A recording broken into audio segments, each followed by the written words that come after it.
আজকে ভীম কোথায় আসছে? জঙ্গলের মধ্যে দৈত্যের সঙ্গে যুদ্ধ করতে। এখন কৃষ্ণ নাম গাইতে গাইতে নাচতে নাচতে যখন ভীম যুদ্ধ করতে আসছে, দৈত্য বেটা মনে মনে ভাবছে কি ব্যাপার হলো না, আজকে গ্রাম থেকে একটা ছেলে আমার কাছে আসবার কথা আছে, কিন্তু মৃত্যু হবে যেন এইভাবে নাচতে নাচতে গাইতে গাইতে আসছে। এরকম ছেলে তো কোনোদিন দেখিনি।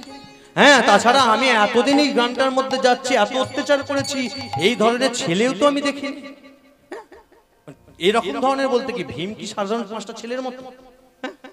ভীমের দেহটা কি আমার মতো নাকি? ভীমের কত শক্তি ছিল জানো? ভীমের গায়ে কত শক্তি ছিল? 10,000 হাতির শক্তিকে একত্রিত করলে যেটা দাঁড়ায় 10,000, একটা নয়। আমাদের গায়ে একটা হাতি একটা পা তুলে দিলে টমাটোর মতো পচাক হয়ে যাবে একটা হাতি।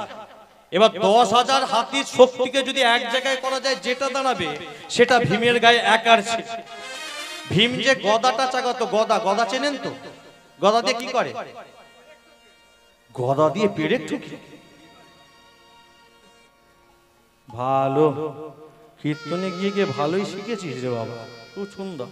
বলে গদা দিয়ে নাকি পেরেক ঠুকে। গদা যে গদা দিয়ে যুদ্ধ হয়, মল্ল যুদ্ধ করেছিল যেটা, তাই তো? এই যে গদাটা যে চাকাতো ভীম, সেই গদার ওজন জানে কত? 80 মণ। 80 মণ গদার ওজন। 1 মণ সমান 40 কিলো। 80 মণ সমান 3200 কিলো। এবার 3200 কিলো ওজনের যে গদা চাকায়, তার বডি ফিটনেসটা কেমন? আমার মতো। কটা সালমান খান শাহরুখ খানকে জয়েন করলে তবে একটা হবে বলুন দেখি? এবার এত বড় দেহ নিয়ে আজকে ভীম যাচ্ছে নাচতে নাচতে গাইতে গাইতে যুদ্ধ করতে। এখন দৈত্য তো জঙ্গলে বসে আছে, সে মনে মনে ভাবে যে ব্যাপারটা হলোটা কি? হ্যাঁ হ্যাঁ, মানে কথায় বলে চোরের মন বচকার দিকে। এখন দৈত্য মনে মনে ভাবছে যে আমি তো লোকটা খুব একটা ভদ্রলোক নই। ভদ্রলোক নাকি আমি? প্রত্যেকদিন গ্রামে গিয়ে অত্যাচার করতাম, কত মানুষকে আমি হত্যা করেছি, কত নিরীহ মানুষকে শেষ করেছি। তাহলে কি আমার এই অত্যাচারে অতিষ্ঠ হয়ে দেবতারা কেউ কি মানুষের রূপ ধারণ করে আমার সঙ্গে যুদ্ধ করতে আসছে? দেবতারা কি আমার সঙ্গে মানুষের রূপ ধারণ করে যুদ্ধ করতে আসছে নাকি? আর যেই না মনের মধ্যে এই ভয়টা ঢুকে গেছে, ঠিক তখনই দৈত্যের নাম কি বলেছিলাম? হিড়িম্ব। ওই হিড়িম্ব নামক দৈত্যের একটা বোন ছিল, যার নাম মহাভারতে লেখা আছে, যার নাম হিড়িম্বা। ভালো করে বুঝে নেন, গুলিয়ে ফেলবেন না। দৈত্যের নাম হিড়িম্ব, আর যে দৈত্যের বোন ছিল তার নাম হচ্ছে হিড়িম্বা। সে এখন পাশে বসেছিল। যেই দৈত্যের মনে ভয়টা লেগেছে, ডাক দিয়েছে বোনকে, এই বোন, বোন রে, কি করছিস? সাজাগুজু করছিস? আচ্ছা, ওই দেখতে পাচ্ছিস একটা ছেলে আসছে, কি সুন্দর ছেলে না? ঠাস করে দেবো জানিস, দাদার এখন প্রাণ যায় যায়, বিয়ে করে ছটফট করে। দাঁড়া, কি বলিস? শোন না, তুই একবার ছুটে যা, ছেলেটাকে একবার পরীক্ষা করে আমার কাছে ফিরে। আরে দাঁড়া, কথাটা শোন, তুই এই রূপ নিয়ে যাস না মা। ও বাবা, তোর যা রূপের বহর, আয়নার সামনে দাঁড়ালে আয়না ভেঙে যায়। শোন, এক কাজ কর, অত সুন্দর একটা ছেলে আসছে, তুই এইভাবে গেলে হয়? তুই তো মায়াবিদ্যা জানিস, তুই সেই মায়াবিদ্যাটাকে কাজে লাগিয়ে সুন্দর একটা রমণীর রূপ ধারণ কর, স্বর্গের অপ্সরার মতো রূপ ধারণ কর। স্বর্গের অপ্সরার মতো রূপ ধারণ করে, পায়ে নপুর করে, বেনারসি কাপড় পরে, নাচতে নাচতে গাইতে গাইতে তুই ছেলেটাকে পরীক্ষা করে। শোন, কাছে যা, মাত্র যদি সাধারণ কোনো মানুষ হয়, তোর তুই যে মায়াবী রূপটা ধরে গেছি এটা ধরতে পারবে না, তাহলে বুঝিয়ে বাজিয়ে আমার কাছে নিয়ে চলে আসবি। আর যদি ও মানুষ না হয়ে কোনো দেবতা হয়, তাহলে তোর এই মায়াবী রূপটাকে ধরে ফেলবে। তাহলে তখন তুই ওখান থেকে তুই কেটে পড়বি, আমি এখান থেকে কেটে পড়বো। এই কথা হয়ে গেল। আর এই কথা হয়ে যেতেই আজকে হিড়িম্বা সুন্দর করে মাথায় ঘোমটা দিয়ে, বেনারসি কাপড় পরে সাজছে গো মা। সত্যি কথা বলতে এটা বলবো, রাগ করবেন না, একটু মজাই করছি। বিয়ে আমার হয়ে গেল আজকে 4.5 বছর, 5 বছর প্রায়। আপনাদের বৌমা বলুন, বোন বলুন, তাকে আমি 200 বার খালি বলি, আর কি গো, রাসলীলারে করতে হয়, আমাকে একটু কাপড় পরানোটা দেখে। কাপড় পরে কি হবে? কীর্তন করতে যাচ্ছ, কীর্তন করবে, কীর্তন করে চলে আসবে। কাপড় পরে তুমি কি নাচতে যাচ্ছ নাকি? না না, মানে কি বলবো মা, এখানে তো দেখে মনে হচ্ছে মা আছে, বোন আছে, দাদাদের কপালে অন্তত কিছু হোক না, ভালো একটা করে বউ জুটেছে। আমার কপালে যেটা জুটেছে সেটা জানেন কি রকম? পুরো বাস্তু মানুষ, এক ছবি ছবি। যাক, এই যা ক্যামেরা দাদা ভাই, যে কটা চারটে আছো, এই লাইনটা কেটে দিও কিন্তু। আমার ঘর যদি ভাঙে, আমি তোমার ক্যামেরা কিন্তু ভেঙে দেবো, বলেই দিই।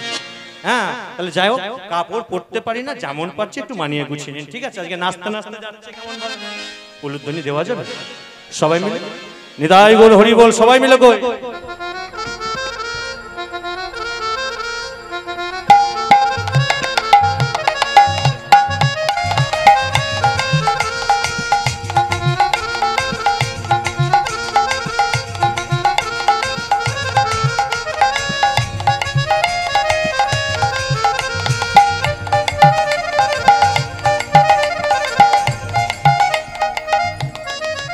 আর একটা কথা বলবো, এটা কীর্তনের বাইরের কথা, রাগ করবেন না তো? না আসর থেকে নামার পর মেরে পিঠে ছাল তুলে দেবেন না? হ্যাঁ বলে দিয়ে, মানে আমাদের হিন্দু সনাতন ধর্মের একটা ছেলে বলুন বা একটা মেয়ে বলুন, জীবনে বিয়েটা কবার হয়? আয় তুই উঠে আয়, তুই অনেক বলেছিস, আয় ছেলেটাকে ভালো করে চিনে রাখ। এ বলছে 3 থেকে 4 বার, বলার কারণ আছে। আমি বলে কীর্তনের বাইরের কথা, কেউ কিছু খারাপ ভাববেন না, এটা কীর্তন নয়, একটু সবই জানে, সবকিছু নিয়ে চলতে হয়। গান থেকে, এই যে আজকে গান থেকে বাড়ি ফিরবো, দূরে দূরে গান থেকে রাত্রেবেলা যখনই বাড়ি ফিরি, একে আমি বলি ওই তুই আমার পেছনে সিটটায় বস, মানে রাত্রেবেলা ঘুম পেলে একে বলি তুই একটু যা, চা নিয়ে আয়, একটু চা খাই, রচা একটু আমি খাই, রাত্রেবেলা বাইক গাড়িতে তাহলে ঘুম পাই তো। এবার আমিও যদি সামনে বসে ঘুমিয়ে পড়ি, ড্রাইভার ঘুমিয়ে পড়ি, এবার ড্রাইভার যদি ঘুমিয়ে পড়ে, আমরা সবাই ঘুমিয়ে পড়ি, জানেন ভালো করে, তার জন্য আমাকে জেগে থাকতে হয়। একে বলি তুই আমার পেছনটায় বস না, বলছে না দাদা আমার বড্ড ঘুম পাচ্ছে। এবার পরের ছেলে খেটে খুটেছে, কত জাগিয়ে রাখবো, যা বাবা পেছনেই বস। এবার গাড়ি ছেড়ে কিছুক্ষণ না যাওয়ার পরে তো সবাই ঘুমিয়ে পড়ে, আমরা দুজন চুপচাপ দিকে থাকি, গানটা চালিয়ে দিয়ে পেছন দিয়ে খালি একটা আওয়াজ পাই, কই গো কেমন আছো, খাওয়া দাওয়া করেছো, ঠিকঠাক আছে তো? দাদার গান এখন টানা চলছে, এখনো পড়ে যাবো, 2-4 দিন পরে যাবো, আমি ফোন করবো। ওই গুজুর গুজুর ফিসুর ফিসুর চলছে সারা রাত্রি ধরে। তাহলে বলুন এ 4টে করবে নাকি অন্য কেউ করবে? হ্যাঁ না, ভুল খুব একটা বলেনি, 4টে করে যে যার একটা ট্যালেন্ট আছে, কেউ 3টে করে, কেউ 4টে, কিন্তু নিয়ম কি, হিন্দু সনাতন ধর্মের নিয়মটা কি? একটা ছেলে বলুন মেয়ে বলুন, জীবনে বিয়েটা একবারই হয়। এইখানে আমার একটা প্রবলেম আছে, কিরকম জানে, এই বিয়ের যে নিয়মটা তৈরি করেছে, যে বিধানটা করেছিল, তার একটা ভুল হয়েছে। এটা সারা জীবনে একবার না হয়ে বেশ বছরে একটা করে হতো। দাদু আমার কি হাসছে, বলছে বাবা তুই বড্ড দেরি করে ফেললিনি বলতে। না না, একটা কি হয়েছে, আজকে হিড়িম্বাজি নাচতে নাচতে গাইতে গাইতে গেছে, এখন ভীমের তো ঘরে তো সংসার, দ্রৌপদী আছে, সে সেসব ভুলে গিয়ে এখন এত সুন্দর মেয়েটাকে দেখে একভাবে তাকিয়ে রয়েছে। মা যে যুদ্ধ করতে পাঠিয়েছে সেটা ভুলে গেছে, একভাবে হিড়িম্বার ওই অপরূপ সৌন্দর্যের দিকে তাকিয়ে আছে, আর মনে মনে বলছে গো কে তুমি,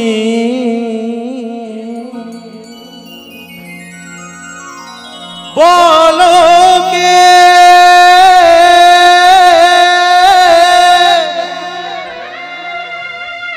তুমি,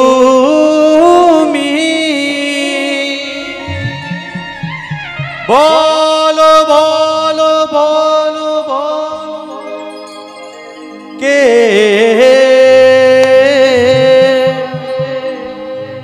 তুমি, রমণী কে তুমি? তোমাকে তো আগেও তো কখনো দেখিনি। কে তুমি তন্দ্রা হরণী,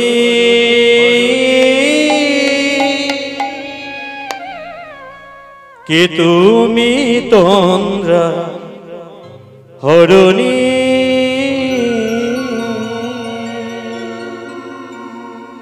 নিতাই গৌর হরি বল, হরি বল, হরি বল।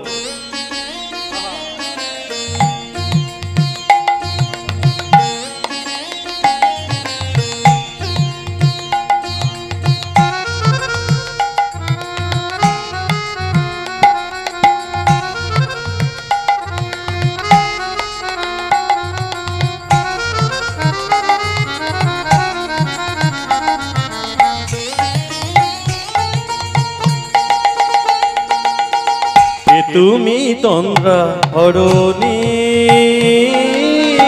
কে তুমি তন্দ্রা হরণী,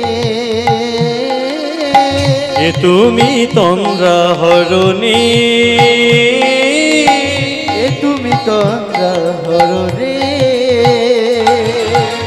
ইনিদ্রেরো ইনিদ্রাণী শিবেরো শিবানী, ইনিদ্রেরো ইনিদ্রাণী শিবেরো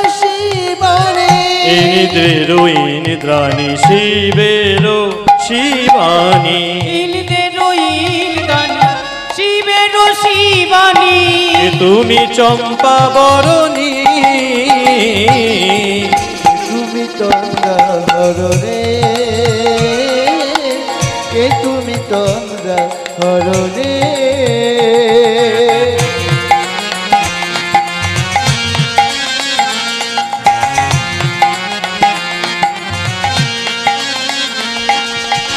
হরি বল হরি বল হরি বল।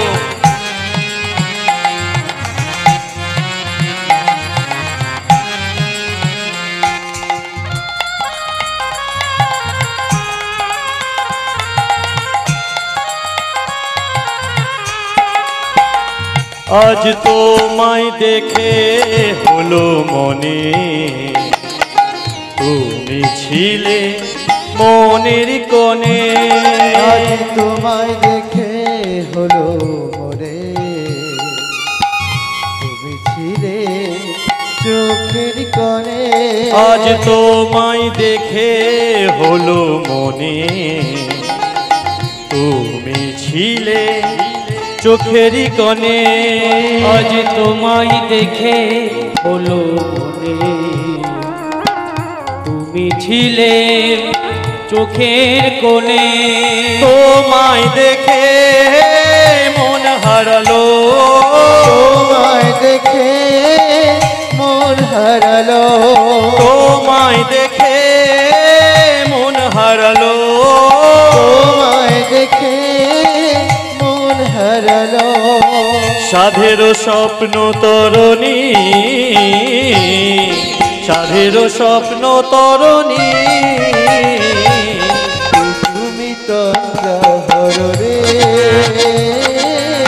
কে তুমি তন্দ্রা হরণে বলো কে রমণী বলো বলো কে রমণে তুমি বলো বলো কে রমণী ও তুমি বলো বলো কে রমণী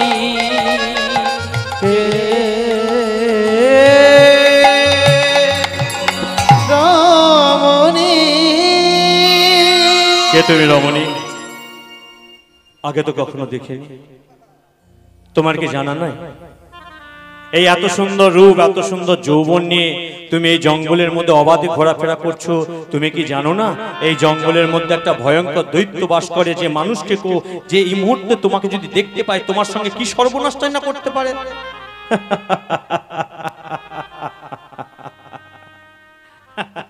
হাসালে তুমি আমায় কেন?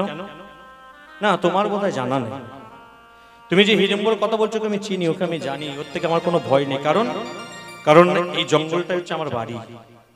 এই জঙ্গলের প্রতিটা বৃক্ষ, প্রতিটি গুল্ম, প্রতিটি লতা সবাই আমাকে হারে হারে চেনে।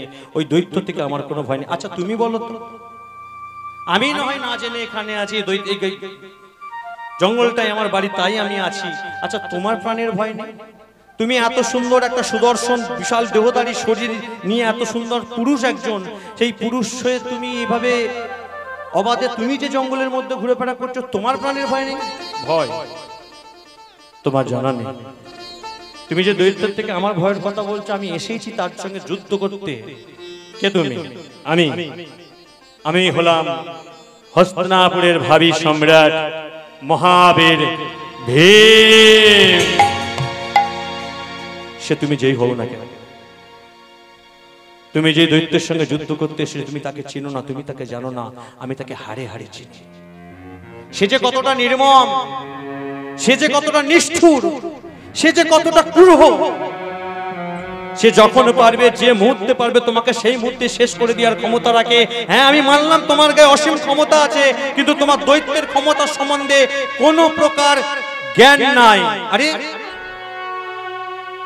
আচ্ছা তুমি বলতে পারো, তুমি একটা সাধারণ রমণী হয়ে তুমি এত কিছু জানো কি করে? হ্যাঁ সেটা তোমায় জানতে হবে না। আমি তোমাকে বারে বারে বলছি, তোমার কাছে করজোর করে বলছি, এই মুহূর্তে তুমি ফিরে যাও। ফিরে যাওয়ার জন্য তো আসিনি আমি এই জঙ্গলে। আমি যে মায়ের চরণ ধরে প্রতিজ্ঞা করে এসেছি, যতক্ষণ ওই দৈত্যকে আমি ওই জমের দক্ষিণ দ্বার দেখাতে পারবো ততক্ষণ মাকে আমি আমার এই মুখ দেখাবো না। কেন তুমি আমাকে ফেরাতে চাইছো, তুমি আমাকে বাঁচাতে চাইছো, তুমি বারবার বলছো দৈত্যকে তুমি জানো, দৈত্যকে ভালো করে চেনো, আসলে তুমি কে বলবে? শুনতে চাও? শোনো তবে, আমি হলাম ওই দৈত্যের একমাত্র বোন, আমার নাম হিড়িম্বা। হিড়িম্বা, তুমি যদি ওই দৈত্যেরই বোন হও, তাহলে আমার দাদা আমাকে তোমার কাছে পাঠিয়েছে ছলনা করে, তোমাকে ভুলিয়ে ভালিয়ে ওই দাদার কাছে নিয়ে যাওয়ার জন্য। তাহলে তুমি আমাকে না নিয়ে গিয়ে আমাকে ফেরাতে চাইছো? আমি চাই না, আমি চাই না তোমার মতো এত সুন্দর একজন যুবক এভাবে অকালে আমার দাদার মতো একটা মহাপাপীর হাতে নিজের জীবনটাকে ত্যাগ করে। তুমি যে আমাকে বাঁচাতে চাইছো, এই কথাটা যদি তোমার দাদা জানতে পারে, হয়তো আমাকে জানে মেরে ফেলবে, তোমাকে প্রাণও মেরে ফেলতে পারে, তবুও আমাকে বাঁচাতে চাইছো। কারণটা কি? কিসের জন্য? যে নিজে মৃত্যুর মুখে ঢলে পড়ো আমার জীবনকে রক্ষা করতে চাইছো, তার কারণটা কি?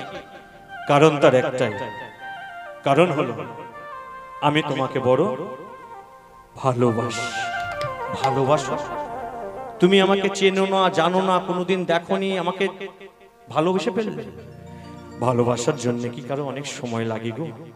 হ্যাঁ, ভালোবাসা তো একটা মুহূর্তের জিনিস, তাই তো? ভালোবাসতে কি 1 মাস লাগে, 2 মাস লাগে, 1 বছর লাগে, 2 বছর লাগে? মনের মণিকোঠায় যদি কাউকে বসানো হয়, একটা মুহূর্তের মধ্যে বসানো হয়ে যায়। রাস্তা দিয়ে যাচ্ছি, যেতে যেতে একটা সুন্দর মেয়েকে এমন ভাবে দেখলাম, রাত্রিবেলা আমি যখন ঘুমাচ্ছি বারবার সে মুখটাই আমার মনের মধ্যে ভেসে আসছে, কারণ ওই একবার দেখা মাত্রে আমি তাকে মনের হৃদয়ে বসিয়ে ফেলেছি, কারণ ওকে আমি ভালোবেসে ফেলেছি, তাই তো? এটাই তো ভালোবাসা। এই কলিযুগে দেখুন চারিদিকে ভালোবাসা, হাট বাজারে ভালোবাসা, স্কুল কলেজে ভালোবাসা, দোকানপাটে ভালোবাসা, বিয়ে বাড়ি গেলে ভালোবাসা, মেলায় গেলে ভালোবাসা, পড়তে গেলে ভালোবাসা, খেলতে গেলে ভালোবাসা, শুধু ভালোবাসা আর ভালোবাসা, তাই তো? শুধু ভালোবাসা। একটা প্রশ্ন করব, উত্তর দেবেন? আচ্ছা, মানুষ ভালোবাসে কেন? একটা ছেলে একটা মেয়েকে ভালোবাসে, একটা মেয়ে একটা ছেলেকে ভালোবাসে, একটা স্ত্রী স্বামীকে ভালোবাসে, একটা স্বামী স্ত্রীকে ভালোবাসে। বলুন তো, ভালো মানুষ বাসে কেন? কারো জানা নাই? আমরা একে অপরকে ভালোবাসি কেন? সুখে থাকার জন্য, তাই তো? সুখে থাকার জন্য না? আমি একটা মেয়েকে রাস্তায় দেখলাম, মনে মনে ভাবলাম এই মেয়েটাকে যদি জীবন সঙ্গী হিসেবে পাই, না জানি আমার জীবনটা, বাকি জীবনটা কত সুন্দর কাটবে, কত সুখে কাটবে। একটা মেয়ে একটা ছেলেকে দেখে মনে মনে ভাবলো এই ছেলেটাকে যদি সে স্বামী রূপে পাই, না জানি তার জীবনটা কত আনন্দের, কত সুখের কাটবে। সুখের জন্য আমরা একে অপরকে ভালোবাসি। আচ্ছা বলুন তো, সবাই তো ভালোবেসে সুখী হতে চায়, কিন্তু ভালোবেসে সবাই কি সুখী হয়? হয় না। কেন হয় না? মান্নাদের একটা খুব ভালো গান আছে, ভালো লাগছে তো আপনাদের? শুধু লীলা করবো না, কথা দিয়ে করবো? কথা দিয়ে করবো। তাহলে গানটা একটু গাই। কি বলছেন দেখুন, কত সুন্দর গান। অবশ্যই খুব গুরুত্বপূর্ণ কথা আছে, খুব বড় জিনিস পাবেন একটা। কি বলছেন গানটাই দেখুন, খুব ভালো। ভালোবেসে, শুনেছেন তো গানটা? ভালোবেসে সুখী হতে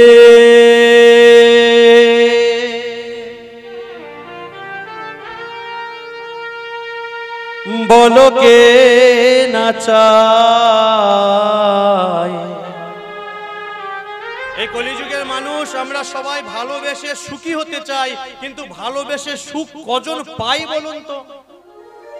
একটা ছেলে একটা মেয়েকে ভালোবাসে, সেই মেয়েটা বাবা মার অমতে ছেলেটার হাত ধরে বাবা মার মান সম্মান মাটিতে ডুবি দিয়ে সুখের আশা করে ছেলের হাত ধরে বেরিয়ে যায়, কিন্তু 2 দিন 4 দিন 15 দিন না যেতে যেতেই দেখা যায় সেই মেয়েটারই ডেড বডি পড়ে থাকে রেল লাইনের ধারে, নয় পচা নর্দমায়, নয় খালে, নয় বিলে, নয় নদীর জল, তাই তো? কেন? তাহলে যে সুখের কথা ভেবে আমরা একে অপরকে ভালোবাসি, যে সুখের কথা ভেবে আমরা পরিবারের কথা বাদ দিয়েও বেরিয়ে চলে যাই, সেই ভালোবাসার পরিণাম এত খারাপ কেন? এত নোংরা কেন সেই ভালোবাসা? যে ভালোবাসার রস আস্বাদন করার জন্য আমরা এই হরিবাসর পর্যন্ত আসি, কৃষ্ণ প্রেম রস, তাই তো? তাহলে সেই রসে এত কষ্ট কেন, দুঃখ কেন, এত যন্ত্রণা কেন? কারণ জানে, এই কলিযুগের মানুষ আমরা কেউ ভালোবাসতেই জানি। এই কলিযুগের প্রত্যেকটা মানুষের, সে যে কোনো মানুষ, যে কোনো ধর্মের মানুষ, যে কোনো জায়গার মানুষ, যে কোনো শ্রেণীর মানুষ, প্রত্যেকের ভালোবাসা হলো স্বার্থের ভালোবাসা। স্বার্থ কেন? একটা ছেলে একটা মেয়েকে ভালোবাসা কিসের জন্য? না মেয়েটাকে খুব সুন্দরী দেখতে, রূপ দেখে ভালোবাসা। আচ্ছা রূপ যৌবন কি সারা জীবন কারো থাকে? এই যে এখানে বৃদ্ধ বৃদ্ধ বাবারা, বৃদ্ধ বৃদ্ধ কত মায়েরা বসে আছেন, বলুন তো এই মা বাবারা সারাটা জীবন কি এই রকমই ছিলেন? যখন 16, 17, 18 বছর বয়স, না জানি আমার মতো আরো কত ছেলেরা আই লাভ ইউ বলেছে বলুন? এখন বলবে? এখন আর বলা যাবে না। কেন? ঠাকুমার চুলগুলো পেকে গেছে, চোখে কম দেখছে, দাঁতগুলো পড়ে গেছে, গায়ের চামড়াগুলো কুঁকড়ে গেছে, সোজা হয়ে দাঁড়াতে পারে না, পিঠটা বেঁকে গেছে, একে ভালোবাসা যায় না, একে শ্মশানে নেওয়া যেতে পারে। তাহলে রূপের জন্য আমরা ভালোবাসি। এবার একটা মেয়ে একটা ছেলেকে ভালোবাসে কেন? হয় ছেলেটারও রূপ আছে, না হয় ছেলেটার পকেটে অনেক টাকা আছে। তাহলে রূপ যৌবন সারা জীবন থাকে না, টাকা পয়সা অর্থ সম্পত্তি থাকবে তো না। এই হরিবাসরে সবাই কান খুলে শুনে নিন, আমি কীর্তনিয়া বলরাম অধিকারী বলে যাচ্ছি, আপনি যত কোটি টাকার মালিক হন না কেন, যত লক্ষ লক্ষ টাকার সম্পত্তি আপনি আপনার ছেলের জন্য ছেড়ে যান না কেন, যত হাজার হাজারটা ব্যাংক ব্যালেন্স আপনি করে যান না কেন, খুব বেশি হলে আপনার সে সম্পদ, খুব যদি বেশি হয়, 3 পিঁড়ি পর্যন্ত টিকবে। 3 পিঁড়ি আপনি প্রচুর রেখে গেছেন, আপনার ছেলে ভালো হলে তারটা চলবে, তারপরেও যদি ছেলে ভালো হয় তারটা হয়তো চলবে, কিন্তু তারপরে ছেলে হাজার ভালো হলো সে অর্থ সম্পত্তি আর আপনার টিকবে না। 3 পিঁড়ির বেশি থাকে না। এখনো গ্রাম বাংলার দিকে দেখা যায়, দেখবেন পুরনো অনেক বনেদি বাড়ি আছে না, পুরনো বনেদি বাড়ি, রাজ পরিবার এখন আছে তো। এক সময় দেখা গেছিল সোনার থালায় খেত, সোনার চামচ মুখে নিয়ে জন্মেছিল, ভালো করে লক্ষ্য করে দেখবে এখন সেই বাড়িরই ছেলেরা রাস্তায় রাস্তায় টোটো চালিয়ে কোন রকম দুবেলার উদর পরিপূর্ণ করে, টোটো চালিয়ে। এবার আপনারা বলবেন ছেলেটা অসৎ সঙ্গে পড়েছে। না মা, ও একা পড়েনি, ওকে ফেলানো হয়েছে। কারণ লক্ষ্মী বড় চঞ্চলা, লক্ষ্মী কোনোদিন কারো কাছে স্থায়ী নেই। আজকে এনার কাছে আছে, কালকে তোমার কাছে যাবে, কালকে তোমার কাছে আসে, পরশু আমার কাছে আসবে, পরশু আমার কাছ থেকে তারপরের দিন এর কাছে যাবে। লক্ষ্মী সবসময় বিচরণ করে, স্থায়ী থাকে না। আর আমরা সেই অর্থ সম্পত্তি রূপের মোহে পড়ে আমরা আমাদের ভালোবাসাবাসি। এই জগতের কেউ ভালোবাসে না, আমরা ভালোবাসতেই জানিনি, সত্যিই কি জানি না। পরের লাইনে বলছেন দেখুন, তাহলে ভালো কে বেসেছে এই জগৎ সংসারে? কেউ না কেউ তো ভালোবেসেছিল। কে ভালোবেসেছিল? পরের লাইনে বলছেন দেখুন কত সুন্দর করে, আহা গো ভালোবেসে সুখী হতে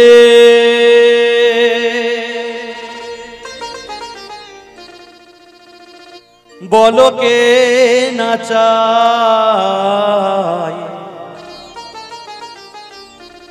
রাধা সুখী হয়েছিল পেশে মোরা। ভালোবেসে সুখী হতে বলো কে না চায়, রাধা সুখী হয়েছিল পেয়ে শ্যামরায়। আপনারা পশ্চিম মেদিনীপুরের তত্ত্বদর্শিতা ভক্ত, এখানে 9 দিন ধরে কুঞ্জ মেলা, নবকুঞ্জের মেলার কীর্তন চলছে। এটা 6 বছর চলছে। আপনাদের কেশপুরটা হচ্ছে বর্তমানে মেদিনীপুরের কীর্তনের ঘাঁটি। এক সময় ছিল 24 পরগনায় যে কীর্তন করে পাশ করতে পারতো গোটা পশ্চিমবাংলায় করতে পারতো। এখন কেশপুরে যে কীর্তন করে পাশ করতে পারবে সে গোটা পশ্চিমবাংলায় কীর্তন করতে পারবে, হয়ে গেছে সময়। সেই কেশপুরের মাটিতে দাঁড়িয়ে বলছি, বলুন তো এখানে লেখক গানটায় লিখলেন, ভালোবেসে সুখী হতে বলো কে না চায়, রাধা সুখী হয়েছিল পেয়ে শ্যামরায়। বুকে হাত দিয়ে চিন্তা করে বলুন তো, রাধা রানী কোনোদিন ভালোবেসে শ্যামকে পেয়েছিল? এত ভক্ত আছে, হাত তুলে কেউ বলুন না। রাধা রানী কৃষ্ণকে ভালোবেসে কোনোদিন কি পেয়েছিল? রাধা তো কৃষ্ণকে ভালোবেসে বৃন্দাবনের মাটিতে 100 বছর ধরে চোখের জলে কাঁদলো। একটা দিন নয়, 1-2 বছর নয়, 100 বছর ধরে বৃন্দাবনের মাটিতে হা বধূ প্রাণবধূ হা কৃষ্ণ বলে কাঁদলো। তাহলে যে রাধা রানী 100 বছর ধরে কৃষ্ণের জন্য চোখের জলে কাঁদলো, তাহলে সেই রাধা কি করে সুখী হলে পেয়ে শ্যামরায়? বলতো গানগুলো খালি মনোরঞ্জনের জন্য তৈরি করা মানছেন, সেই গানগুলোকে আমরা শুনছি আর সেই গানগুলোকে ছেলে মেয়েদেরকে শেখাচ্ছি। যে রাধা কোনোদিন কৃষ্ণকে পেলই না, এখানে বলে দিল রাধা সুখী হয়েছিল পেয়ে শ্যামরায়। এটা গাঁজাখড়ি কথা, তাই তো না? আমরা আবার ভুল করছি। দেখুন কেন জানেন? ইহ জগতের মানুষ আমরা শুধু ভালোবাসার মানে একটাই বুঝি, কি বলুন তো? পাওয়া।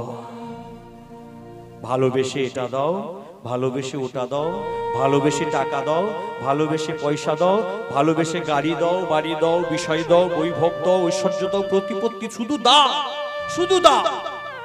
আর দেখবেন যেদিন আপনি ভালোবেসে কাউকে কিছু দিতে পারছেন না, আপনার প্রতি ভালোবাসাটাও থাকবে না। সেটা মা ছেলের বলুন, স্বামী স্ত্রীর বলুন, প্রেমিক প্রেমিকার বলুন, আত্মীয় স্বজন বলুন, যতদিন আপনি দিতে পারবেন ততদিন আপনার ভালোবাসা।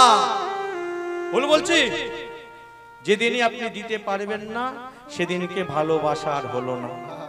যেই মেয়েটাকে 10 বছর ধরে ভালোবেসে এলাম, সেই মেয়েটা যেদিন আমাকে ল্যাং মেরে অন্য ছেলেকে বিয়ে করতে চলে গেল, পরের দিন থেকে সেই ভালোবাসাটা আমার প্রতিহিংসা হয়ে গেল। যাকে এতদিন পাওয়ার পরিকল্পনা করতাম, এবার তার মুখে আমি অ্যাসিড মারবো পরিকল্পনা করছি। এটা কি ভালোবাসা? না। আমরা এই জগতের মানুষ ভালোবাসার মানে শুধু একটাই বুঝি, সেটা হলো পাওয়া। পেলেই ভালোবাসা, নইলে নয়। কিন্তু আসল ভালোবাসার মানে তো পাওয়া নয়।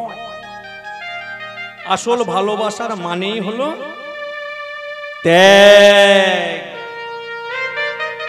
যে মানুষ জীবনে কোনোদিন ত্যাগ করতে পারেনি, আমি গ্যারেন্টি দিয়ে লিখে দিয়ে যাচ্ছি, সে কোনোদিন কাউকে ভালোবাসতে পারে না, ও ভালোবাসার অভিনয় করে।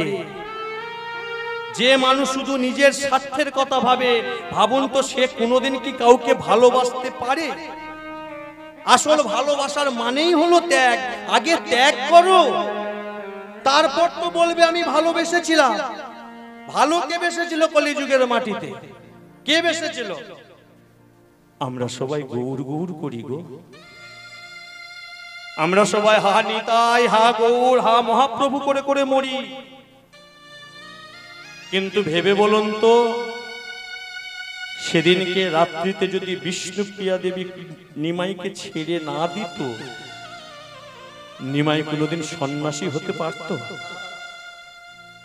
সেদিনকে রাত্রিতে বিষ্ণুপ্রিয়া দেবী নিজের সুখের কথা ভেবে, স্বামীকে নিয়ে ঘর সংসার করা ভেবে যদি নিমাইকে নিজের আঁচলের সঙ্গে বেঁধে রাখতো, নিমাই কোনোদিন সন্ন্যাসী হতে পারত?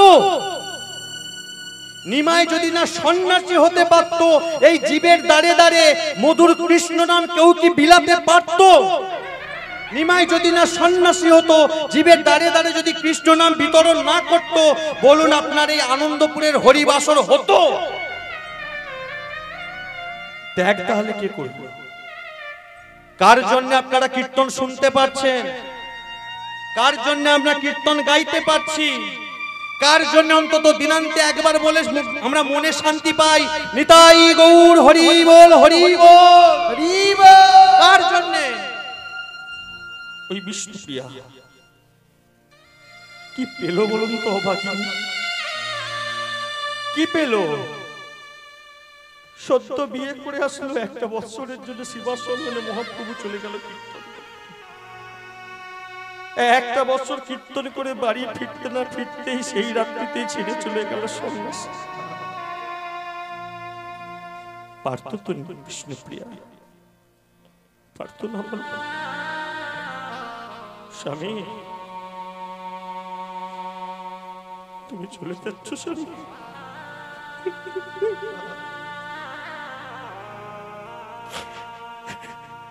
কি করে থাকি?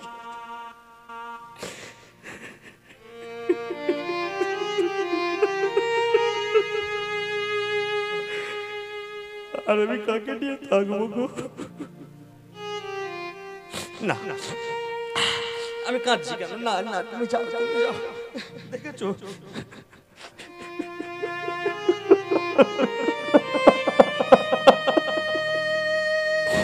কান্নাটা আমার বন্ধ হচ্ছে না কেন আজকে?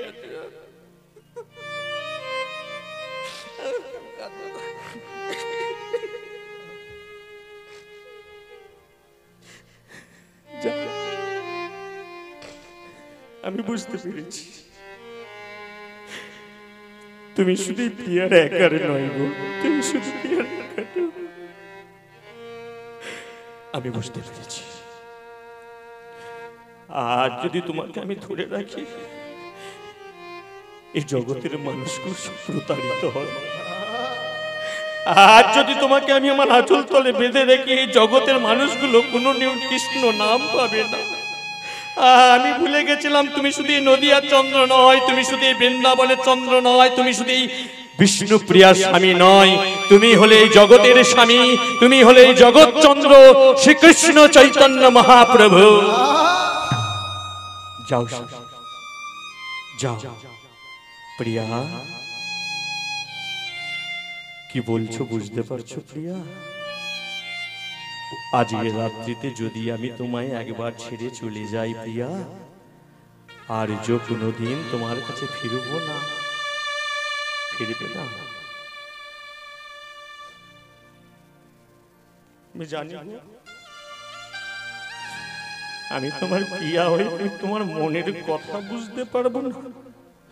আমি তো তোমার শুধু স্ত্রী নয়, আমি যে তোমার সহধর্মিণী, আমি যে তোমার অর্ধাঙ্গিনী।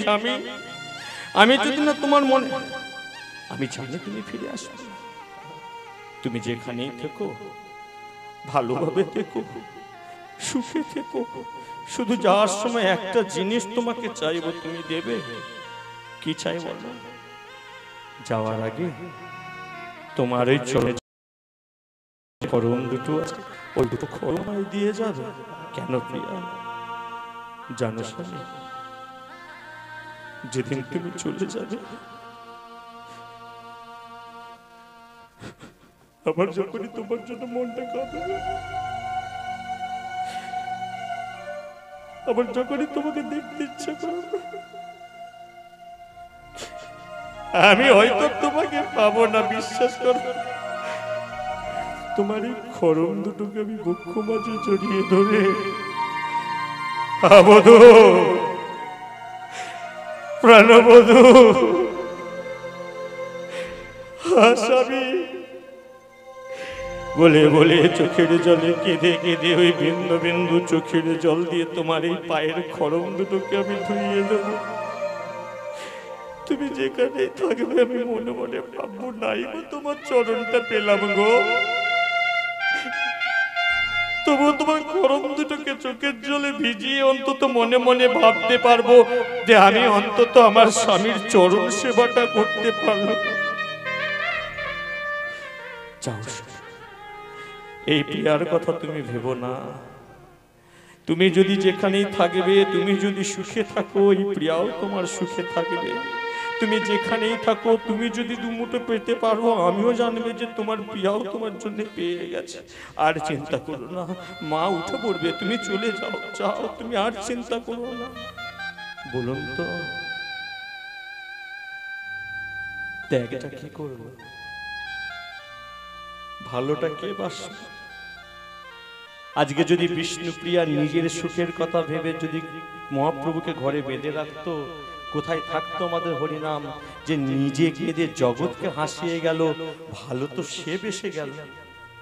একে বলে ভালোবাসা। এই জন্যই বলে একে ভালোবাসা। রাধারানী তো, কৃষ্ণ তো রাধারানীর সঙ্গে প্রতারণা করে চলে গিয়েছিল। মাথায় হাত দিয়ে তো প্রতিজ্ঞা করে গেল, রাধে আমি আজ যাচ্ছি, কাল আবার ফিরে আসবো। আর কাল কাল করে তো রাধারানীর জীবনের 100টা বৎসর পেরিয়ে গেছিল। রাধারানী তো পারত কৃষ্ণর নামে থানায় গিয়ে একটা কেস করতে। রাধারানী তো পারত একটা ডায়েরি করতে, বিচার চাইতে, যে তুমি আমার সঙ্গে প্রতারণা করে চলে গেছো, আমার তার জন্য বিচার চাই। কিন্তু রাধারানী কি করেছিল? যতগুলো দিন বেঁচে ছিল, হা বধূ, হা বধূ, হা বধূ, ভালোবাসা বলে একে। এবার বলুন তো, এই কলিযুগের মাটিতে আমরা কজনেই ভালোবাসা বাঁচতে পারি? এখনকার দিনে কোনো স্বামী যদি বলে, হ্যাঁ রে টেপির মা, তুই আমার পায়ের জুতো দুটো রাখ, আমি সন্ন্যাসী হয়ে চলে যাচ্ছি, তুই আমার জুতো দুটো ধরে কাঁদবি, বলুন তো সে স্ত্রী কি করবে? কাঁদবে? উল্টে কাঁদিয়ে ছেড়ে দেবে। সে ভালোবাসা আমরা কেউ বাঁচতে পারি না। এবার বলুন, গানটা কি ভুল লিখেছিলেন? কত সুন্দর লাগছে না এবারে? আহা গো, ভালোবেসে সুখী হতে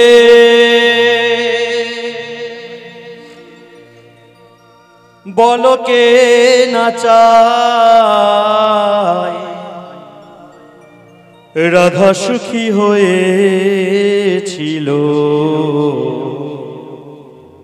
পেশে মোরা, আমিও রাধার মতো ভালোবেসে যাব। আমিও রাধার মতো ভালো বেশি যাব। আমিও রাধার মতো ভালোবেসে যাব। আমিও রাধার মতো ভালো বেশি যাব। হয় কিছু পাবো নয়, সবই হারাবো, এই চেয়ে থাকা প্রাণে সহে না। সবাই তো সুখী হতে চায়, তো কেউ সুখী হয় কেউ। এদাই গৌর হরি বল, এদাই গৌর হরি বল, এদাই গৌর হরি বল। আজকে ভীম দেখে ভালোবেসে ফেললো হিড়িম্বাকে, হিড়িম্বা দেখে ভালোবেসে ফেললো ভীমকে। সঙ্গে সঙ্গে ভীম গেল হিড়িম্বর সঙ্গে যুদ্ধ করতে, আর হিড়িম্বকে জীবনটাকে শেষ করে দিয়ে আজকে হিড়িম্বার হাত ধরে স্ত্রী বলে মেনে নিল। মায়াকে এসে প্রণাম করলো, দাদা যুধিষ্ঠির এসেছিল তাকে প্রণাম করলো। পুরোহিতের বাড়ি তো আগে থেকেই ছিল, পুরোহিত মশাই দুই চার হাত এক করলো, গোটা গ্রামের লোককে ডাকা হলো, মন্ত্রপাঠ শুরু হলো। যদি দেঙ্গে হৃদয়ং নমঃ তদস্তু হৃদয়ং তব, মঙ্গলাম ভগবান বিষ্ণু মঙ্গলম গরুড়ধ্বজ, মঙ্গলায় কুণ্ডরীকাক্ষ মঙ্গলায় তনো হরি। থাক, এটা দিয়ে দি না, একটু ভজনের মাধ্যম হবে, অনেকখানি একঘেয়েমি হচ্ছে তাই না? এবার একটু ভজনের মাধ্যমে আসুন ভীম আর হিড়িম্বার বিয়েটা আমরা দিয়ে দিই। তাহলে বিয়ে বাড়ি দিতে গেলে একটা জিনিস লাগে, কি বলুন তো? এটা উলুধ্বনি সবাই মিলে নিতাই গৌর হরি বল, হরি বল, হরি বল, হরি বল। সবাই মিলে বলবেন তো, ভজ শ্যাম ভজ রে,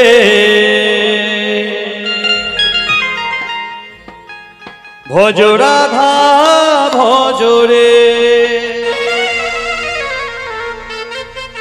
স্বামী ভজ, স্বামী ভজ, স্বামী ভজ, স্বামী ভজ, স্বামী ভজ রে, রাধা ভজ, রাধা ভজ, রাধা ভজ, রাধা ভজ, রাধা ভজ রে। সবাই মিলে হাত তুলুন, করে করতালি দিয়ে এই ভজন শুনতে শুনতে আজকে ভীম হিড়িম্বার বিয়ে দেবো সবাই মিলে।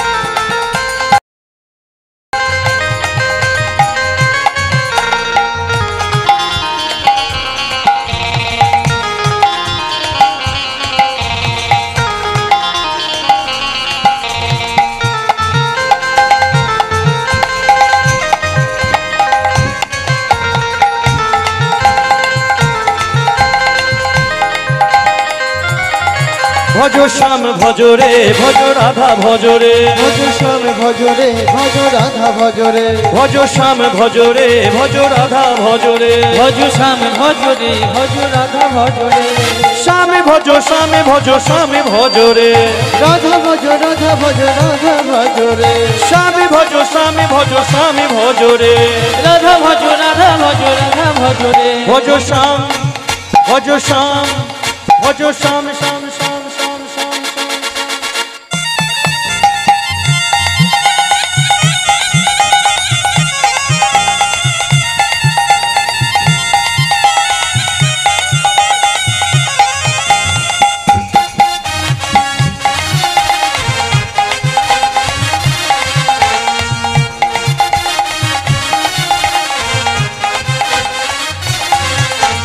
वृंदावन में राधा राधा दिल में राधा रानी वृंदावन में राधा राधा दिल में राधा रानी वृंदावन में राधा राधा दिल में राधा रानी वृंदावन में राधा राधा दिल में राधा रानी श्यामकुंड में राधा राधा मन में राधा रानी श्यामकुंड में राधा राधा मन में राधा रानी श्यामकुंड में राधा राधा मन में राधा ओ रानी श्यामकुंड में राधा राधा मन में राधा रानी राधा राधा राधा बरसने वाली राधा राधा राधा राधा बरसने वाली राधा राधा राधा राधा बरसने वाली राधा राधा राधा राधा बरसने वाली राधा मन में हरि नाम करो रे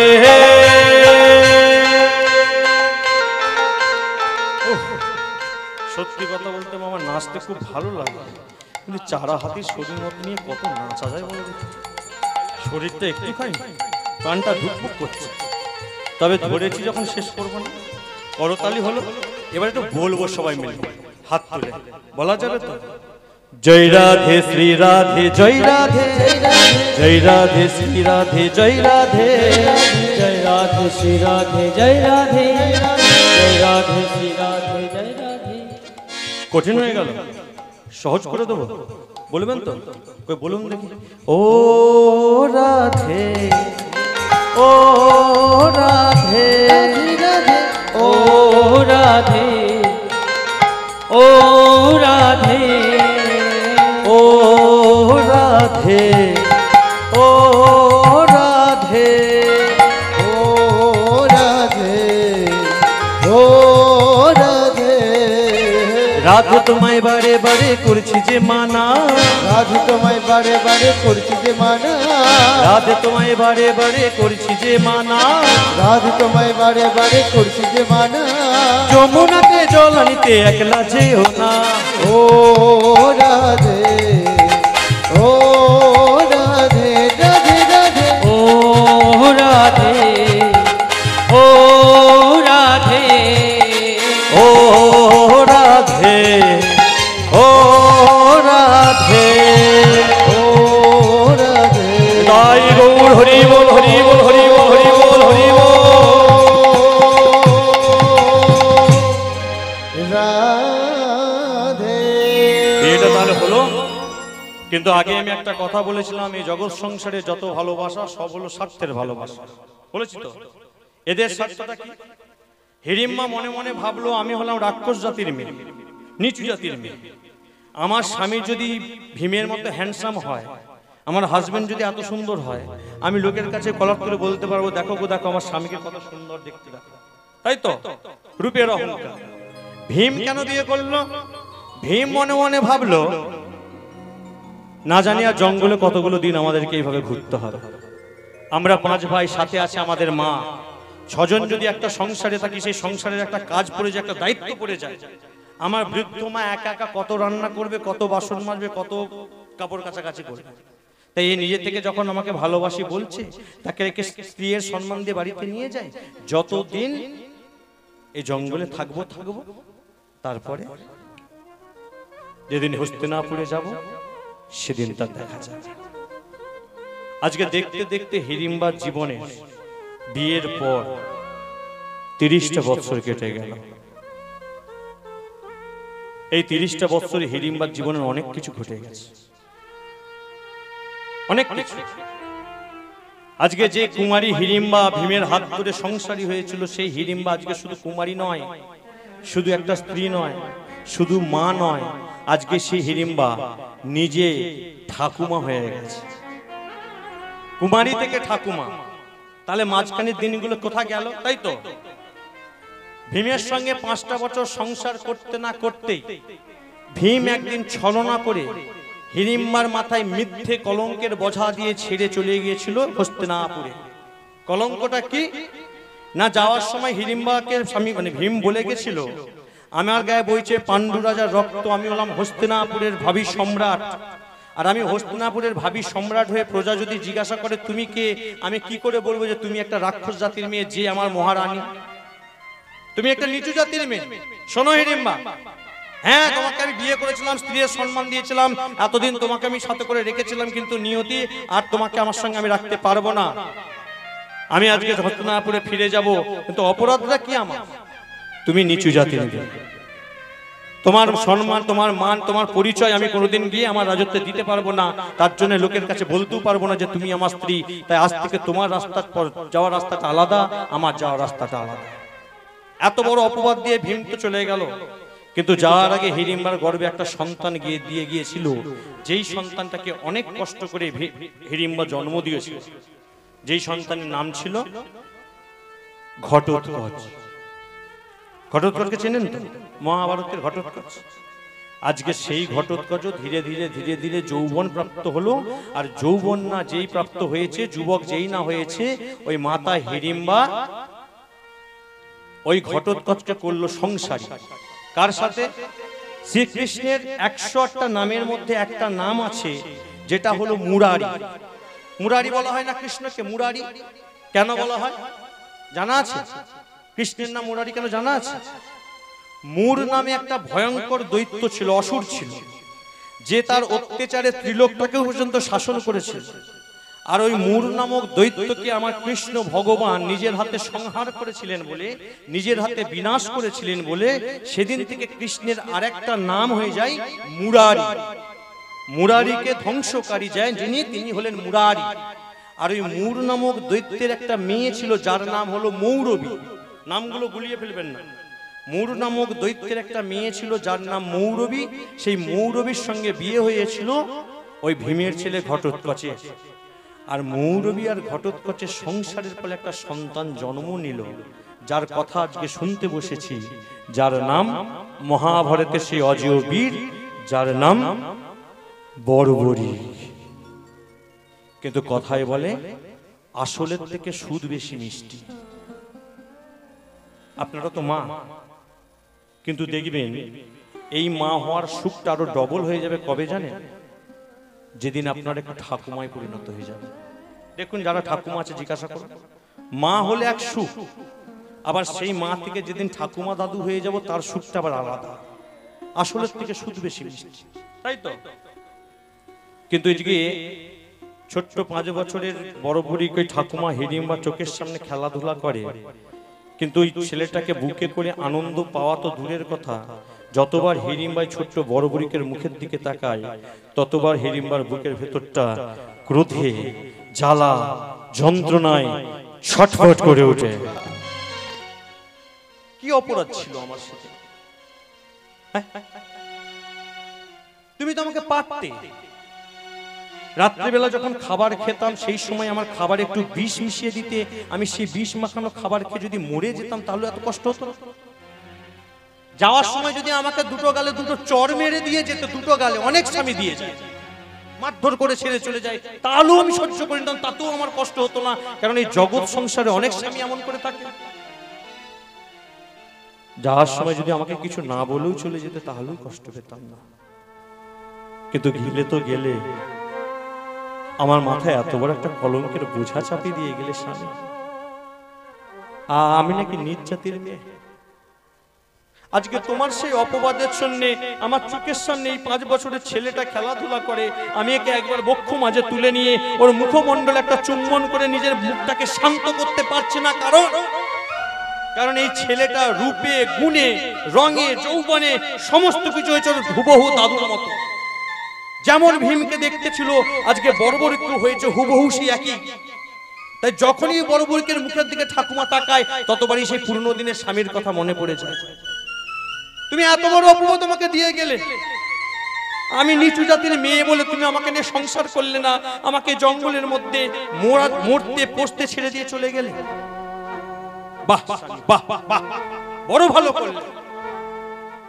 তার মানে তুমি যতদিন না আমার মাথা থেকে কলঙ্কের বোঝাটা মেটে ততদিন তুমি আমার কাছে ফিরে আসবে না, তাই তো? কিন্তু আমি রাক্ষস কুলের মেয়ে হয়ে এই জাতি কুল ধর্ম থেকে কি করে উদ্ধার পাই? ভগবান তো আমাকে দিয়েছে রাক্ষস কুলের জন্ম, তাহলে আমি সেখান থেকে চ্যাটার্জি বা ব্যানার্জি হব কি করে? তবে তো উঁচু জাতিতে যাব, তবে তো আমি একটা উঁচু জাতিতে স্থান পাবো, তবে আমার স্বামী ফিরে আসবে। আমি নিচু জাতি বলে গেছে, কিন্তু কি করে যাব? তবে উপায় আছে, উপায় একটা আছে। কি উপায়?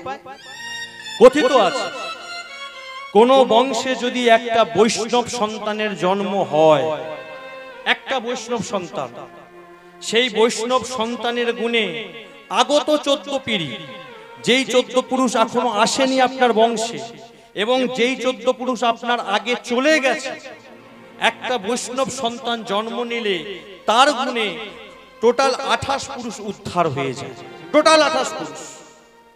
কিন্তু আমি একটা রাক্ষস জাতির মেয়ে, তো বৈষ্ণব কোথায় পাবো? কোথায় বৈষ্ণব পাবো? বৈষ্ণব কি কখনো জন্মসূত্রে হয় গো?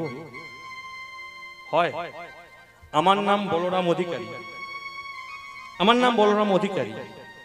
আমার বাবা, আমার ভালো করে তখন জ্ঞান হয়নি, ভালো করে জ্ঞানী হয়নি, খুব ছোটবেলায়, খুব ছোট্টবেলায় আমার উপনয়ন করে দিয়েছিল। লোকে বলে আমরা নাকি বৈষ্ণব বাড়ির ছেলে।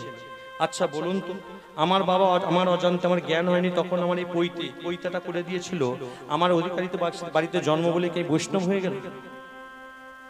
না, বৈষ্ণব হয়ে কেউ এই জগৎ মাঝারে জন্মগ্রহণ করে না। এটা বাবা দিয়েছে, বাবার স্মৃতিটাকে আমি বহন করে নিয়ে যাচ্ছি, কিন্তু আমি নিজে বলছি আমি বৈষ্ণব না। বৈষ্ণব বিশাল বড় জিনিস। বৈষ্ণব এমনি হওয়া যায় না। বৈষ্ণব একটা, এখানে কোনো জাতি ধর্মের কেউ থাকলে কেউ কিছু মনে করবেন না, আমি উদাহরণের জন্য বলছি। একটা ব্রাহ্মণ বাড়ির ছেলে বৈষ্ণব হতে পারে, একটা চাঁড়াল বাড়ির ছেলেও বৈষ্ণব হতে পারে, একটা মুচির ছেলেও বৈষ্ণব হতে পারে, একটা ডোমের ছেলেও বৈষ্ণব হতে পারে, একটা মুসলমানের ছেলেও বৈষ্ণব হতে পারে, একটা খ্রিস্টানের ছেলেও বৈষ্ণব হতে পারে, একটা শিখ ধর্মের ছেলেও বৈষ্ণব হতে পারে, একটা জৈন ধর্মের ছেলেও বৈষ্ণব হতে পারে। আবার আমরা সবাই বৈষ্ণব হতে পারি যদি আমাদের কর্মটা ঠিক থাকে। কর্ম, বৈষ্ণব এমন একটা জিনিস যেটা হয় একমাত্র কর্মের গুণে, কোনো অহংকারে নিয়ে নয়, কোনো জাতিকুল জন্মের সূত্রেও হয় না। বৈষ্ণব কাকে বলবো? সমাধান একটাই, দাদর সঙ্গে সেবা করেছে, মাথায় শিখা দিয়েছে, রাস্তা দিয়ে হরে কৃষ্ণ করে যায়, এটাই বৈষ্ণব? না না না না না, এটা বৈষ্ণব না। সবাই না, সবার কথা বলছে না, কিছু কিছু, তার মানেই বৈষ্ণব না। আমি মানি না, আমি মানি না, এটা আমি জানিয়ে বলছি। বৈষ্ণব কাকে বলবেন? দেখবেন গরমকালের এই গ্রীষ্মকালে দুপুরে কোনো বৈষ্ণব খালি পায়ে রাস্তা দিয়ে যাচ্ছে, তো তাকে হয়তো আপনার বাড়ির কোনো মা বোন বা আপনি হয়তো ডাকলেন, বাবা ঠাকুর এই তপ্ত রৌদ্রে আপনি এভাবে হেঁটে হেঁটে চলেছেন, আসুন এই গরমের সময় একটু আমার দালানে বসুন, এক গ্লাস জল, একটু বাতাসা জল খেয়ে যান। সে দেখবেন আপনার বাড়ির সম্মুখে গিয়ে প্রথমেই একটা কথা বলবো, হ্যাঁ রে মা, তুই আমাকে বাতাসা জল খাওয়ার কথা বলছিস, তুই নিরামিষ খাস তাই তো? হ্যাঁ, তোর বাড়িতে কেউ নেশা ভান আরে করে না তো? তুই জানিস তো আমি তো বৈষ্ণব মানুষ, যাত্রার হাতে খাই না, নিরামিষ টেরামিষ না হলে। গ্যারেন্টি দিয়ে বলছি এরা সব চিটিং বাজ বৈষ্ণব। কেন বলুন তো? প্রমাণ আছে। বাজে কথা বলরাম অধিকারী দাঁড়িয়ে বলেন, প্রমাণ কি? আমি নেশা করি, আমি ভান করি, আমি বৈষ্ণব হতে পারবো না, তুমি আমার সঙ্গে মেলামেশা করো না, তুমি আমার সঙ্গে কথা বলো না, কেননা তুমি খারাপ হয়ে যাবে বলে, তাই তো? আচ্ছা বলো তো, যদি এই চিন্তা ভাবনাটা যদি আমার মহাপ্রভু করতো, নিতাই চাঁদ যদি করতো, জগাই মাথায় কোনোদিন উদ্ধার হতো? হ্যাঁ, মাথায় যেদিন কলসির কানা দিয়ে নিত্যানন্দ প্রভুর মাথাটা ফাটিয়ে দিল, নিতাই চাঁদ প্রাণের ভয়ে ছুটে পালিয়ে যেতে পড়তো, মনে মনে ভাবতে মাথায় আর জগাইকে আলাদা যেদিন কোথাও পাবো আমিও দেখে নেব, পারতো না? কিন্তু তাদের বৈষ্ণবতা দেখুন, মার খেয়েও নেশাখোর মাতালদেরকে উদ্ধার করে গেল।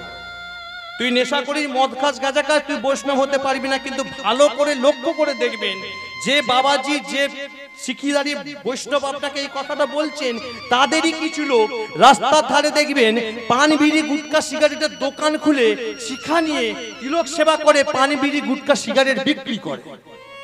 এদের এমন টেকনিক, তুমি নেশাবান করলে বৈষ্ণব হতে পারবে না, কিন্তু বৈষ্ণব হয়ে গেলে পান বিড়ি গুটখা সিগারেটের ব্যবসা করতে পারবে। বল হরি বল। মাছ মাংস খাও, ও হতে পারবে না। আগে মাংস মাংস ত্যাগ করো। যদি এই কথাটাই মহাপ্রভু বাদ্য, নবদ্বীপ নদিয়ার মাটিতে চাঁদ গাছি কোনোদিন উদ্ধার হতো? হতো বলুন? মাছ মাংস খেলে উদ্ধার হওয়া যাবে না, কিন্তু আবার এদের বাড়িতে গিয়ে লক্ষ্য করে দেখবেন, নিজে বাবাজি হয়েছি, সেবা নিয়েছি, কৃষ্ণ কৃষ্ণ করছি লোক দেখাতে, আমি নিজে 25 বিঘে জায়গা ভেড়ি চাষ করে মাছের ব্যবসা করছি। মাছ মাংস খেলে বৈষ্ণব হওয়া যাবে না, কিন্তু তুমি যদি গোলে মালে একবার বৈষ্ণবের দলে ঢুকে পড়ো, কোন রকম করে ঢুকে পড়লে তুমি মাছ মাংসের ব্যবসাটা করতে পারবে নাই বাকি। এরা যে কি ধরনের বৈষ্ণব বাবা, আমার বোধগম্য হয় না কখন। আমি হতে পারি। আমি আর 5 জনের কথা বলবো। বৈষ্ণব কাকে বলে? তৃণদপি শুনি চেন পররিবু সহিষ্ণুবা। শর্টকাটে বলছি, বড় করতে গেলে লীলা অনেক বেড়ে যাবে, আবার ডবল চার্জ পড়ে যাবে কীর্তনে। শর্টে বলে দিই, হ্যাঁ?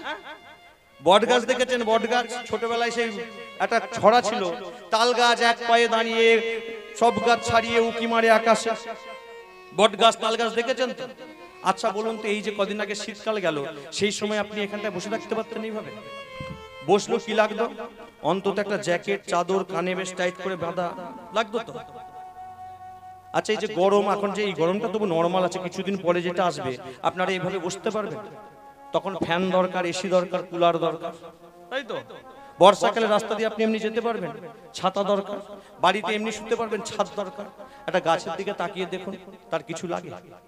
শীত গ্রীষ্ম বর্ষা ওই কর্মটুকু করে যাচ্ছে কি, বাতাস থেকে কার্বন ডাই অক্সাইডটা শোষণ করে আমার আপনার বেঁচে থাকার জন্য, প্রাণী জগৎ বেঁচে থাকার জন্য বিশুদ্ধ অক্সিজেন সাপ্লাই করে যাচ্ছে।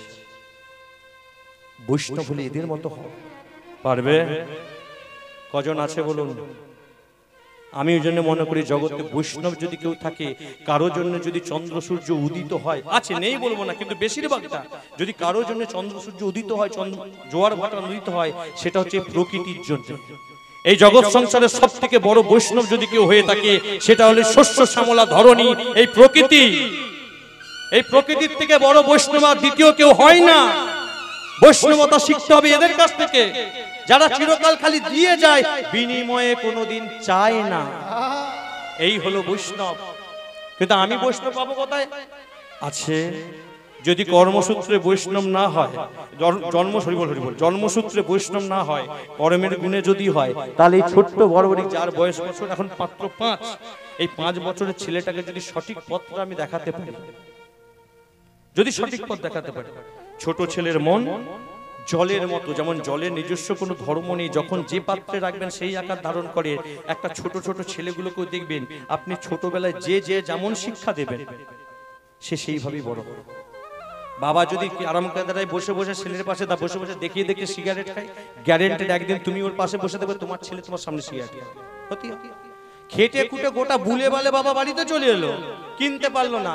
ভাই খোকা ভুলে গেছি, পাশের দোকান থেকে আমার 2 বান্ডিল বিড়ি এনে দিত। আজকে ওহে বাবা, আজকে ছেলেকে পাঠাচ্ছ বিড়ি আনতে, তোমার জন্য বিড়ি আনছে, কালকে তোমাকে একটা দেবে, ও নিজের জন্য একটা রাখবে। কিচ্ছু করার নেই, তুমি যেমন শিখিয়েছো, যেমন দেখিয়েছো, ছেলে তেমন তৈরি হয়েছে। ঠিক দেখাতে হবে সেই এই চরণটা।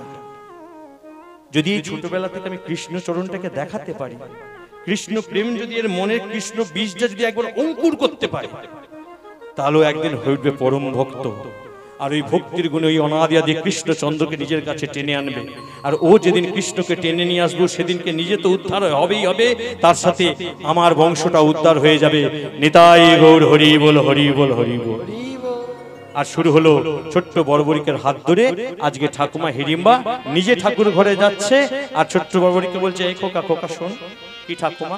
এই যে দেখতে পাচ্ছিস এই যে মূর্তি, হ্যাঁ বলুন না, পাথরের না? পাথরের মূর্তি নয় বাবা, এ পাথরের মূর্তি নয়। একে ডাকলে ডাকার মতো কথা বলে। আচ্ছা ঠাকুমা, ও যদি ডাকলে কথা বলে, তুমি তাহলে কথা বলতে পারো নি কেন? একে খাওয়ালে খায়, আচ্ছা খাওয়ালে যদি এ খায়, তুমি তাহলে আজ বলতে খাওয়াতে পারো নি কেন? তুমি বাজে কথা বলছো।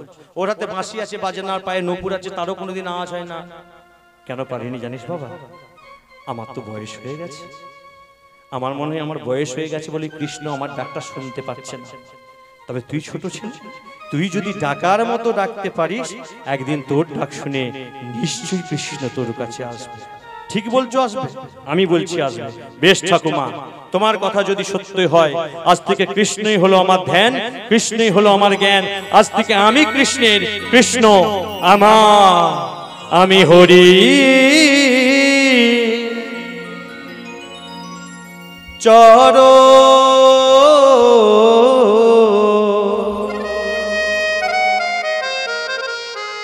সার করেছি, হরি হরি বলবো তা।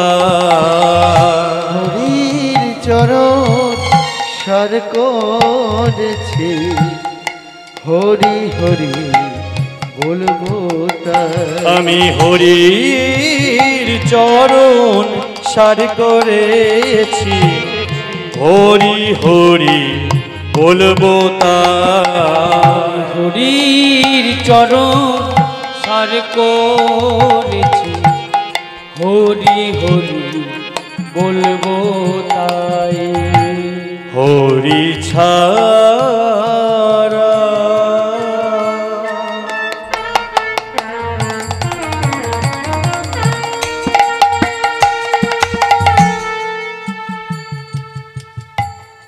এ জগতে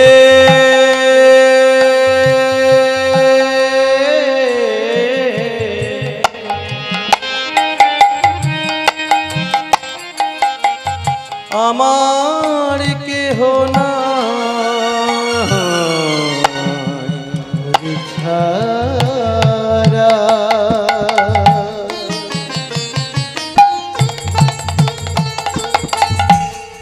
এ জগতে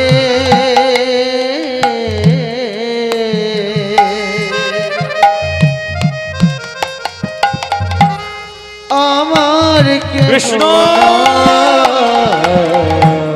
তুমি ছাড়া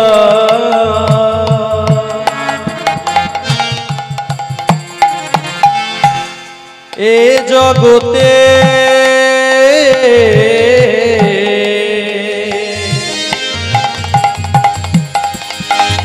আমার কেহ না, তুমি ছাড়া এ জগতে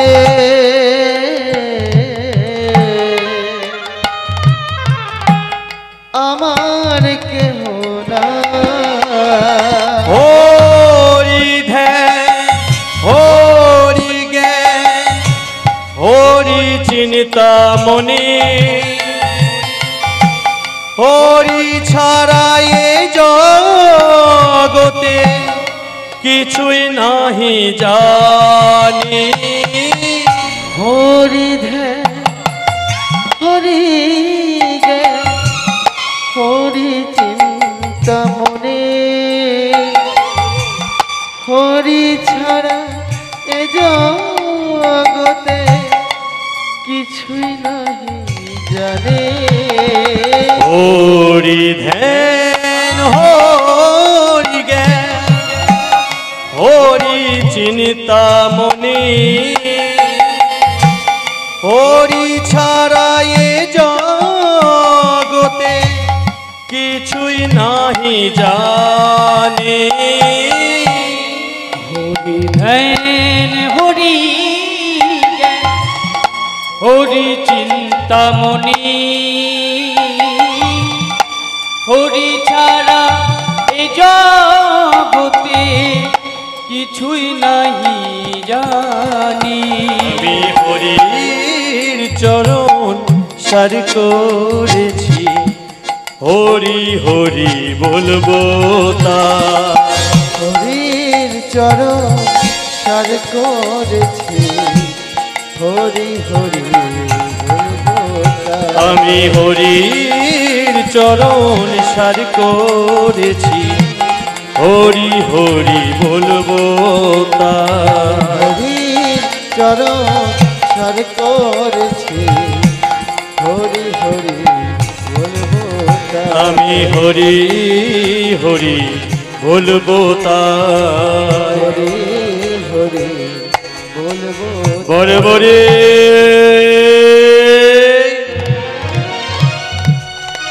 বাহ বাবা বাহ বাহ বাহ।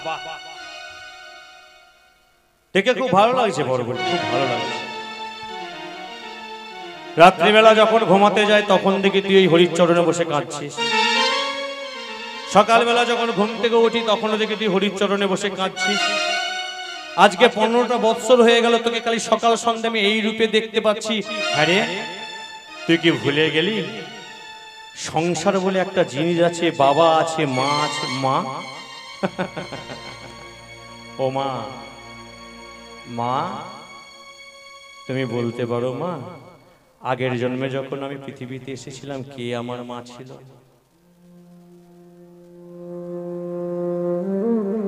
এই জন্মে আমি পৃথিবীর মাটিতে এসেছি, তুমি আমার মা হয়েছ। গোবিন্দ যদি ইচ্ছা করে আমার আবার একটা জন্ম হবে, সেটা মনুষ্য জন্ম হোক, কুকুর জন্ম হোক, ছাগল জন্ম হোক, বেড়াল জন্ম হোক, আমাকে আবার পৃথিবীর মাটিতে আসতে হবে। সে জন্মে আমি আবার একটা নতুন মা পাবো। কিন্তু মা বলতে পারো যতবার পৃথিবীর মাটিতে আমি জন্ম পাবো ততবার নতুন বাবা নতুন মা পাবো, কিন্তু যতবারই না পৃথিবীর মাটিতে আসি ভগবান যে আমার একটাই থাকবে গো। আমি সংসারের মধ্যে ডুবে গিয়ে বাবা মা করব, ভগবানকে কোনোদিন ডাকবো না। বলো না বাবা মা করলে বাবা মাকে সুখী রাখতে পারবো, তাহলে ভগবান। কিন্তু বাবা, হ্যাঁ আমি জানি তুই যার চরণে বসে আছিস সাধারণ কেউ নাই, ও জগদীশ্বর ভগবান, ওকে ডাক। কিন্তু বাবা মাকে বাদ দিয়ে, যেই বাবা মা তোকে কষ্ট করে যন্ত্রণা সহ্য করে পৃথিবীর মাটিতে না নিয়ে আসলো, যেই বাবা কোনোদিন নিজে না খেয়ে তোর মুখে আহার তুলে দিল, তুই সেই বাবা মাকে কাঁদিয়ে বাবা কি করে? কিন্তু আমি যে পারি না, বিশ্বাস করো আমি নিজে অনেকবার ভেবেছি। আজ দেখতে দেখতে 15টা বছর কেটে গেল। কৃষ্ণ দেখা দাও, হরি দেখা দাও, একবার কৃপা করো করো বলে আমার জীবনটা যেন শেষ হয়ে গেল। আমি যা থাক পারছি না মা, তুমি বলো না মা আমি কি করে কৃষ্ণ চরণ পাবো? আমি কি করে হরি? সত্যি তুই হরির চরণ পেতে চাস? হ্যাঁ মা, হরি আমার ধ্যান, হরি আমার জ্ঞান, কৃষ্ণই আমার সব, কৃষ্ণই আমার জীবন, কৃষ্ণই আমার মন, কৃষ্ণ। বেশ, তোর মনে যে কৃষ্ণ নামের বীজটা অঙ্কুরিত হয়েছে, আমি সেই বীজটাকে উপরে ছিঁড়ে নিতে পারবো না বাবা। কেননা আমি জানি তোকে যদি খণ্ড খণ্ড করে আজকে কেটেও ফেলি, যে মুখে যে বদনে একবার কৃষ্ণ নাম উচ্চারিত হয় সে বদন থেকে কখনো কৃষ্ণ নাম ছাড়ানো যায় না। আমিও চাই তুই কৃষ্ণের চরণ পা, তবে তার উপায়টা একটু আলাদা। উপায় আলাদা। শোন বাবা, তুই যদি প্রকৃত কৃষ্ণের চরণ পেতে চাস, তুই এই মুহূর্তে আমার চরণ ছুঁয়ে প্রতিজ্ঞা কর, তোকে যা যা বলবো তুই তাই তাই করবি। তুমি যা যা বলবে তাই তাই করলে আমি কৃষ্ণ চরণ পাবো। হ্যাঁ রে বাবা, তুই যে কৃষ্ণকে পেতে চাইছিস, ওই কৃষ্ণ হলো সর্বশক্তিমান, আর ওই সর্বশক্তিমানকে পেতে গেলে তোকে হতে হবে মহাশক্তিমান। আর তুই যদি মহাশক্তিমান হতে পারিস, বিশ্বাস কর এই মায়ের কথা তো সেদিন মনে পড়বে। তোকে কৃষ্ণের কাছে ছুটে যেতে হবে না, ওই কৃষ্ণ একদিন আপনা হতে তোর কাছে ছুটে আসবে, আপনা হতে। খালি শক্তি, কিন্তু মহাশক্তি কোথা পাবো? সত্যি পাবি তো? সত্যি পারিবি তো? তোকে যেটা কথাটা বলবো, হ্যাঁ মা পারবো। কৃষ্ণকে পাওয়ার জন্য এই মুহূর্তে যদি আমার জীবনটাকে বিসর্জন দিতে হয়, আমি হাসতে হাসতে বিসর্জন দিতে পারি না বাবা, না। জীবন বিসর্জন দিয়ে কেউ কোনোদিন আজ পর্যন্ত কিছু পায়নি। পেতে গেলে সংসারে লড়াই করে জীবন যুদ্ধ সংগ্রাম করে পেতে হবে, শুনতে। তুই আজ থেকে এই মুহূর্ত থেকে কৃষ্ণ চরণ ছাড়, এই মুহূর্ত থেকে তুই শক্তির আরাধনা কর। শক্তির আরাধনা করলে আমি কৃষ্ণকে পাবো। পাবি বাবা, তুই যদি বন্ধু হিসাবে সখা হিসাবে কৃষ্ণকে ডেকে যাস, না জানি কতগুলো জন্ম তোকে পৃথিবীর মাটিতে কাটাতে হবে, তুই কৃষ্ণকে যদি পাওয়ার ইচ্ছাতে ডেকে যাস, ভগবানকে শুধু কি বন্ধু হিসেবে পাওয়া যায় গো? ভগবানের চরণ তলে নিজের জীবন সমর্পণ করো দিয়েও কত লোক ভগবানকে পেয়েছে, পায়নি। স্বর্গের জয় বিজয় অভিশপ্ত হয়ে আসলো, 10 জন্ম যদি ভক্তি হিসেবে পেতে চাও, বন্ধু হিসেবে পেতে চাও, পৃথিবীর মাটিতে 10টা জন্ম কাটাতে হবে। আর শত্রু হিসেবে পেতে গেলে 4 জন্মেই পেয়ে যাবে সেই স্বর্গের জয় বিজয়। সত্য যুগে হিরণ্যকশিপু, ত্রেতা যুগে রাবণ কুম্ভকর্ণ, তারপরে কংস শিশুপাল, আর এই কলিযুগের মাটিতে 4 জন্ম পরে উদ্ধার হলো জগাই মাথায় হয়ে। তাহলে যা শক্তির আরাধনা কর, সেই শক্তিকে যদি তুষ্ট করে তুই আনতে পারিস, সেই মহামায়া আদি শক্তির আশীর্বাদে তুই হবি মহাশক্তিমান। আর তুই যেদিনকে মহাশক্তিমান হতে পারবি, তোকে কৃষ্ণের কাছে যেতে হবে না, কৃষ্ণ তোর কাছে ছুটে আসবে। বেশ মা, তুমি আমায় আশীর্বাদ করো, আমি যেন সেই মহাশক্তিকে আমার কাছে আনতে পারি, আমি যেন অচিরেই সেই কৃষ্ণ চরণ পেতে পারি। যা বাবা যা, যে চরণে তোর মতি হয়েছে, আমি মা হয়ে আশীর্বাদ করছি, অচিরেই তুই সে চরণ পাবি পাবি পাবি। আজকে ছোট্ট বর্বরিক মাকে প্রণাম করে ওই গভীর রাত্রিতে বেরিয়ে পড়ল সেই মহাশক্তির সন্ধানে। জাগো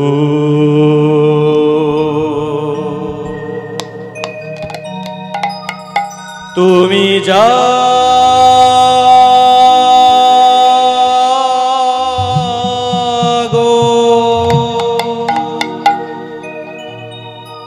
জাগো দুর্গা, জাগো দশ প্রহরণ ধারিণী, অভয়া শক্তি তুমি বল প্রদায়িনী, মাগো জাগো গো, তুমি দেখা দে মা, জাগো দুর্গা, দেখা দে, জাগো দশ প্রহরণ ধরে রে,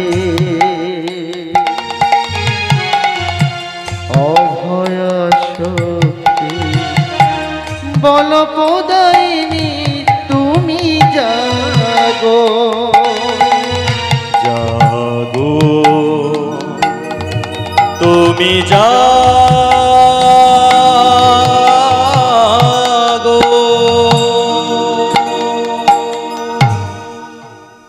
এ ভক্তমণ্ডলী, ভক্তিমতী মায়েরা, জানি রাত্রিটা অধিক হয়েছে, বেশি আর বাকিও নেই লীলা, তবে সেই সময়টা যখন এসে গেছে, আসুন সবাই মিলে করজোড় করে আজকে বড়বড়িকের সঙ্গে সেই আদিশক্তি মহামায়াকে সবাই মিলে একটু আহ্বান করি। হাত জোড়ো করে সবাই মিলে একটু জয়ধ্বনি, একটু লোধ্বনি সরকারে সবাই মিলে আজকে বড়বড়িকের সঙ্গে ওং স্বাহা, ওং স্বাহা, ওং স্বাহা। সর্বো মঙ্গল মঙ্গলে শিবে সর্বাত্মস্বাধিকে শরণ্যে ত্র্যম্বকে গৌরী নারায়ণী নমস্তুতে। সৃষ্টি স্থিতি বিনাশানং শক্তিভূতে সনাতনী গুণশ্রয়ো গুণাময়ী নারায়ণী নমস্তুতে। শরণাগত দীনার্থায় পরিত্রাণায় পরায়ণে সর্বশক্তে হরে দেবী নারায়ণী নমস্তুতে। মধুকৈটভ বিধ্বংসী विधातु वरदे नमः। रूपं देहि जयं देहि यशो देहि दिशो जयि महिषासुर निर्नाशी भक्तिनां सुखदे नमः। रूपं देहि जयं देहि यशो देहि दिशो जयि धूम्रो नेत्रोपदे देवी धर्म कामार्थदायिने। रूपं देहि जयं देहि यशो देहि दिशो जयि निशुम्भो सिंहो निर्नाशी चंड मंड विनाशिनी। रूपं देहि जयं देहि यशो देहि दिशो जयि जयंती मंगला काली भद्रकाली कपालिनी दुर्गा शिवा क्षमा धात्री सहस्रोदा नमस्तुते। जयंती मंगला काली भद्रकाली कपालिनी दुर्गा शिवा क्षमा धात्री सहस्रोदा नमस्तुते। जयंती मंगला काली ভদ্রকালী কপালিনী দুর্গা শিবা সমাধাত্রী সাহসুধা নমস্তুতে। উলুধ্বনি উলুধ্বনি হরি বল হরি বল হরি বল।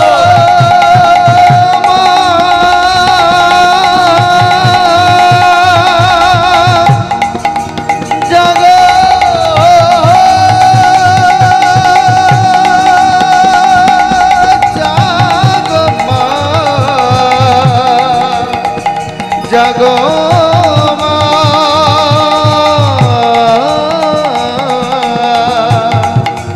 জাগো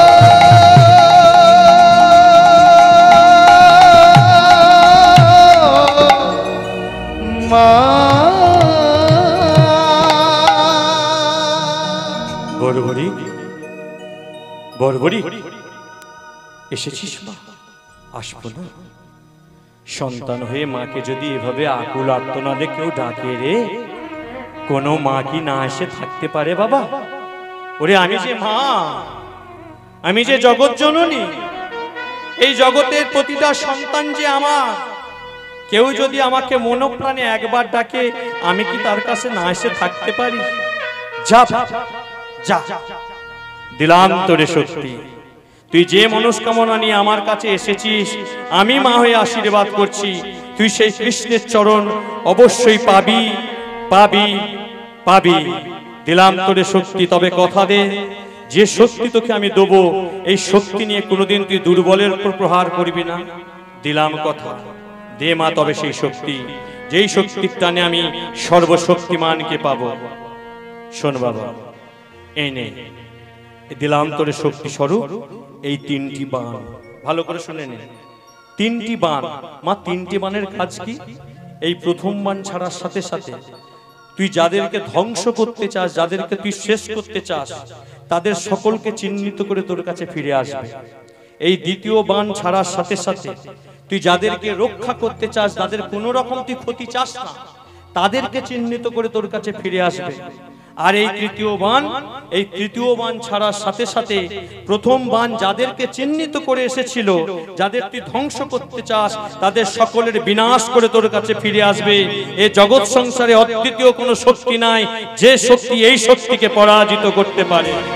আজকে যেই নাই শক্তি পেয়েছে, বড়বড়িকের মনে কি আনন্দ। বড়বড়িক সঙ্গে সঙ্গে মাকে প্রণাম করে কৃষ্ণকে বলছে, ও কৃষ্ণ, তোমাকে এত করে ডাকলাম, তুমি আমার ডাকে সাড়া দিলে না তো। দেখি আমার মা বলেছে তুমি আমার থেকে দূরে থাকো কি করে। গোপাল মেরো হে গোবিন্দ মেরো হে, হৃদয় গৌর হরি বল হরি বল। গোবিন্দ মেরো হে গোপাল মেরো হে গোবিন্দ মেরো হে, গোপাল মেরো হে গোবিন্দ মেরো হে, শ্রী বাঁকে বিহারি নন্দলাল মেরো হে। शिवा के बिहारी नंदलाल मेरो है। श्री बांके बिहारी नंदलाल मेरो है। शिवा की बिहारी नंदलाल मेरो है। गोपाल मेरो है गोविंद मेरो है। गोपाल मेरो है गोविंद मेरो है। जय गोविंद जय गोपाल जय गोविंद जय गोपाल। जय गोविंद जय गोपाल जय गोविंद जय गोपाल। जय गोविंद जय गोपाल जय गोविंद जय गोपाल। गोविंद जय गोपाल जय गोविंद जय गोपाल। जय गोविंद जय गोपाल जय गोविंद जय गोपाल। जय गोविंद जय गोपाल जय गोविंद जय गोपाल। जय गोविंद जय गोपाल जय गोविंद जय गोपाल। जय गोविंद जय गोपाल जय गोविंद जय गोपाल। बोलो जय गोविंद जय, बोलो निताई गौर हरि बोल हरि बोल। जय गोविंद जय गोपाल। बोलो जय गोविंद जय गोपाल जय गोविंद চলে যাচ্ছে? जय गोपाल। কোথায় যাচ্ছে? হ্যাঁ হ্যাঁ চলে যাচ্ছেন নাকি? কোথায় যাচ্ছেন বলুন? না না বাবা ঠাকুর, আমি আপনাকে বলছি। এখন যে রাস্তা দিয়ে বড় বড় শক্তি নিয়ে আনন্দ করে করে আসছে দেখতে পাচ্ছে, সেই রাস্তা দিয়ে কাতারে কাতারে লোক একদিকে ছুটছে। বাবা কিছু মনে করবেন না, আমি আপনাকে বলি, ঠিক আছে? এটা লীলার একটা জায়গায় কাতারে কাতারে লোক একদিকে ছুটছে। এখন তাদের মধ্যে একজনকে বড় বড় বলছে, এ ভাই ভাই শোনো শোনো শোনো শোনো, হ্যাঁ তোমরা কোথায় যাচ্ছ? বলছে তুমি জানো না। কি জানবো? কুরুক্ষেত্রের মাটিতে যুদ্ধ শুরু হয়েছে। কুরুক্ষেত্রের মাটিতে যুদ্ধ শুরু হয়েছে কার সাথে? কার না, ধর্মের সঙ্গে অধর্মের। ধর্মের সঙ্গে ধর্মের পক্ষে কে কে আছে না, অধর্মের পক্ষে কে কে আছে না, অধর্মের পক্ষে অনেক লোক আছে জানো। প্রথমত তো কুরুদের 100 ভাই, তারপরে মামা শকুনি, পিতামহ ভীষ্ম, গুরু দ্রোণ, কৃপাচার্য, অশ্বত্থামা, দাতা কর্ণ, কত বড় বড় বীর আছে। অধর্মের পক্ষে এত লোক। আচ্ছা ধর্মের পক্ষে না, ধর্মের পক্ষে বলার মতো কেউ নেই। পঞ্চপাণ্ডব, যুধিষ্ঠির, ভীম, অর্জুন, নকুল, সহদেব, আর কেউ নেই। বলছে আর একজন আছে, তার বিশেষত পরিচয় দিতে লাগে না। তার নাম হলো অনাদি আদি কৃষ্ণচন্দ্র ভগবান। আর যেই না বলেছে কৃষ্ণচন্দ্র ভগবান কুরুক্ষেত্রের মাটিতে আছে, সঙ্গে সঙ্গে বলতে শুরু করেছে, মা। আরে কি হয়েছে খোকা? মা আমি পেয়ে গেছি। কি পেয়েছিস? না তুমি যে বলেছিলে আমি যদি শক্তিমান হতে পারি আমি তাহলে একদিন কৃষ্ণের কাছে যেতে হবে না, কৃষ্ণকে পেয়ে যাব। ঠাকুমা পাশ থেকে বলছে, হ্যাঁ রে বাবা তুই পেয়েছিস, শক্তি পেয়েছিস? হ্যাঁ পেয়েছি গো। আর তোমার কথাও খুলে গেছে গো ঠাকুমা, আমি কৃষ্ণের কাছে যাইনি, কৃষ্ণ আমার কাছে আসতে চলেছে। কোথায় কৃষ্ণ? না তুমি জানো না, কুরুক্ষেত্রের মাটিতে যুদ্ধ শুরু হয়েছে অধর্মের সঙ্গে ধর্মের। একদিকে আছে পঞ্চপাণ্ডব, যুধিষ্ঠির, ভীম। কি নাম বললি? কেন না না কি নামটা বললি না? ওই যুধিষ্ঠির, ভীম। ভীম ও আচ্ছা, কে কে আছে? যেই ভীমের কথা বলেছে ঠাকুমার তো মনে পড়ে গেছে, এই তো আমার সেই ভীম, আমার স্বামী। ও তাহলে তুই আমার নাতি হয়ে কুরুক্ষেত্রের মাটিতে যুদ্ধ করতে যাবি, যোদ্ধা হয়ে কৃষ্ণের সঙ্গে যুদ্ধ করে তুই আমার আমার কৃষ্ণের চরণ পাবি আমার। আচ্ছা বাবা, কুরুক্ষেত্রের মাটিতে যুদ্ধ করতে যাবি তো বলতো কাদের হয়ে লড়াই করবি? না জানো ঠাকুমা, আমি মাকে কথা দিয়েছি সদা সর্বদা দুর্বলের হয়ে লড়াই করব। যেই বলেছে দুর্বলের হয়ে লড়াই করব, এখন ঠাকুমা হিড়িম্বা মনে মনে ভাবছে একদিকে 5 জন একদিকে 100 জন, তাহলে দুর্বল কারা? 5 জন। তাহলে আমার নাতি যদি আজকে 5 জনের হয়ে লড়াই করে, ও যা শক্তি পেয়েছে ওই শক্তির গুণে একদিন 100 জনকে পরাজিত করবে, আর একদিন জয় লাভ করে আমার কাছে ফিরে আসবে। যেদিনকে ও আমার কাছে ফিরে আসবে, ও কি আর একা একা আসবে? নিশ্চয়ই দাদুটাকেও সঙ্গে করে নিয়ে আসবে পঞ্চপাণ্ডবের লড়াই করলে। আচ্ছা বাবা বলতো, কুরুক্ষেত্রের মাটিতে তুই যে যুদ্ধ করবি দুর্বল পক্ষ কারা? বলছে ও ঠাকুমা তুমি এটাও জানো না, কুরুক্ষেত্রের মাটিতে যদি দুর্বল পক্ষ থেকে থাকে সেটা একটাই পক্ষ, সে হলো ওই মহামানী দুর্যোধন। কি বলছিস? কি তোর মাথা খারাপ হয়ে গেল নাকি? হ্যাঁ, আরে ওদের পক্ষে 100 জন আছে, কত বড় বড় যোদ্ধা আছে জানিস? ও ঠাকুমা, ওদের পক্ষে 100 জন থাকতে পারে, ওদের পক্ষে বড় বড় যোদ্ধা থাকতে পারে, কিন্তু ওদের পক্ষে তো ভগবান নাই। তুমি বলো না, ভগবান তো বিরাজ করছে পঞ্চপাণ্ডবের পক্ষে। তুমি বলো, যে পক্ষে কৃষ্ণ বিরাজ করে তারা কি দুর্বল হতে পারে? তাই গৌর হরিব হতে পারে, তারা কি দুর্বল হতে পারে? তারা কি দুর্বল হতে পারে? যে পক্ষে কৃষ্ণ বিরাজ করে তারা কি দুর্বল হতে পারে? যে পক্ষে কৃষ্ণ বিরাজ করে তারা কি দুর্বল হতে পারে? আমি তো ভেবেছিলাম তুই বাচ্চা, তুই যে আস্তে আস্তে চৌবাচ্চা হয়ে গেছিস সেটা তো বুঝতে পারিনি। যা বাবা, তুই শক্তির সঙ্গে জ্ঞানও পেয়েছিস, আমিও আশীর্বাদ করছি তুই অচিরে কৃষ্ণ চরণ পা। আজকে ছোট্ট বর্বরিক বাড়িতে প্রণাম করে কুরুক্ষেত্রের মাঠের উদ্দেশ্যে যাচ্ছে, আর এদিক থেকে বর্বরিক কুরুক্ষেত্রের উদ্দেশ্যে পাটা বাড়িয়েছে, আর ওদিকে কৃষ্ণচন্দ্র ভগবান কুরুক্ষেত্রের মাটিতে চিন্তায় পড়ে গেছে। কি চিন্তা? না এই যে কুরুক্ষেত্রের যুদ্ধ আমি আরম্ভ করাতে চলেছি, এই যে কুরুক্ষেত্রে এত বড় বড় বীর, এ বলে আমায় দেখ, ও বলে আমায় দেখ, এদের সব মুখে ফুটানি, কাজে কিছু নেই। মুখে ফুটানি। একজন আমার নারায়ণী সেনাটাকে নিয়ে নিল, আর একজন আমাকে তার ড্রাইভার করে রেখে দিল। এদের শক্তি বলে কিছু নেই, এরা সবাই আমার শক্তিতে শক্তিমান। তবে যে যোদ্ধা এবার কুরুক্ষেত্রের মাটিতে আসতে চলেছে ওই বড়বড়ি, ও যদি একবার কুরুক্ষেত্রের মাটিতে পা দিয়ে দেয়, তাহলে আমি যে স্বপ্ন নিয়ে কুরুক্ষেত্রের যুদ্ধটা আরম্ভ করেছি সে যুদ্ধ তো সে স্বপ্ন তো আমার কোনোদিন পূর্ণ হবে না। আমি বড় আশা করে অধর্মকে নাশ করে ধর্মের সিংহাসনকে যুধিষ্ঠির, ভীম, অর্জুন, নকুল, সহদেব তথা পঞ্চ পাণ্ডবকে বসানোর যে ইচ্ছা আমার আছে, ও যদি চলে আসে, ও দুর্যোধনের পক্ষে লড়াই করবে বলেছে, একটা তীর মারবে পঞ্চ পাণ্ডবের শেষ আমি রক্ষা করতে পারবো না। একটা তীরে পঞ্চ পাণ্ডবের শেষ হয়ে গেলে আবার পঞ্চ পাণ্ডবের পক্ষে চলে আসবে, দুর্বলের লড়াই করবে, আবার ঘুরে পঞ্চ পাণ্ডবের পক্ষে চলে আসবে। পঞ্চ পাণ্ডবের পক্ষে এসে একটা তীর মারবে, দুর্যোধনের সব শেষ। তাহলে এ পক্ষ পক্ষ করে যদি লড়াই করে, দেখা যাবে কুরুক্ষেত্রের মাটিতে ও বেটা একা আছে। তো ও যদি একা জীবিত থাকে, আমি কাকে নিয়ে ধর্মের সিংহাসনটা বসাবো, কাকে নিয়ে ধর্ম স্থাপন করব?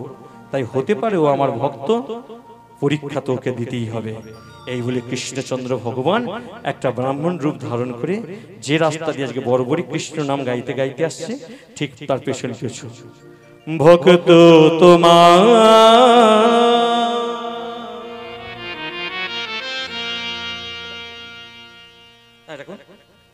পারিনি হতে,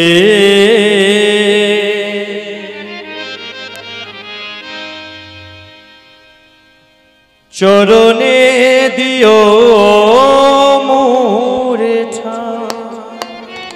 আজকে কৃষ্ণচন্দ্র ভগবান ব্রাহ্মণ রূপ নিয়ে বড়বড়িকের পেছন পেছন আসছে, আর ছোট্ট বড়বড়ি কৃষ্ণ নাম গেয়ে গেয়ে যাচ্ছে। প্রভু গো, ভক্ত তোমার পারিনি হতে, চরণে দিও মোরে ঠাঁই। ভক্ত তোমার পারিনি হতে, চরণে দিও মোরে ঠাঁই। ঠাকুর তোমার আমি চরণের ধূলি, ঠাকুর তোমার আমি চরণের ধূলি, ঠাকুর তোমার আমি চরণের ধূলি, ঠাকুর তোমার আমি চরণের ধূলি, জনমে জনমে যেন পাই গো। ভক্ত তোমার পারিনি হতে, চরণে দিও মোরে ঠাঁই। রাধে রাধে।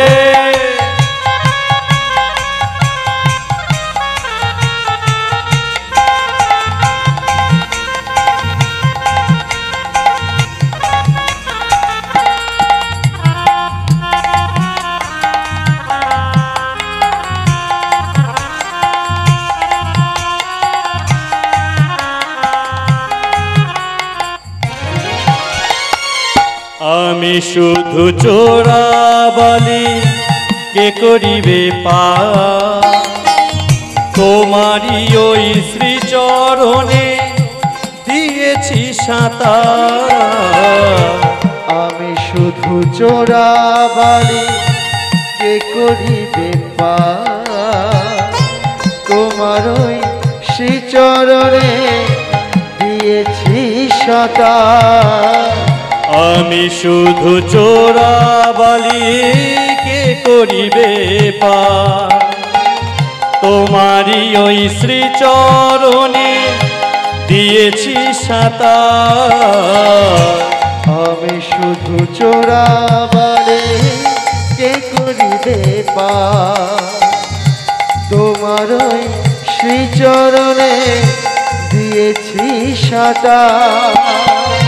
একবারে সে হাতটি ধরো লোহিনু সরো, একবারে সে হাতটি ধরো লোহিনু সরো, একবারে সে হাতটি ধরো লোহিনু সরো, একবারে সে হাতটি ধরো লোহিনু সরো। জীব বলো রাঙা চরো, ভক্ত তোমার রাই গৌর হরি বল হরি বল।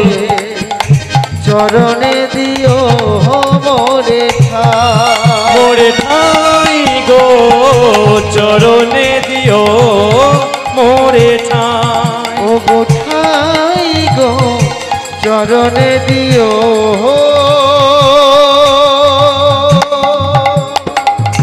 মোরে ঠাই আমাকে দান দাও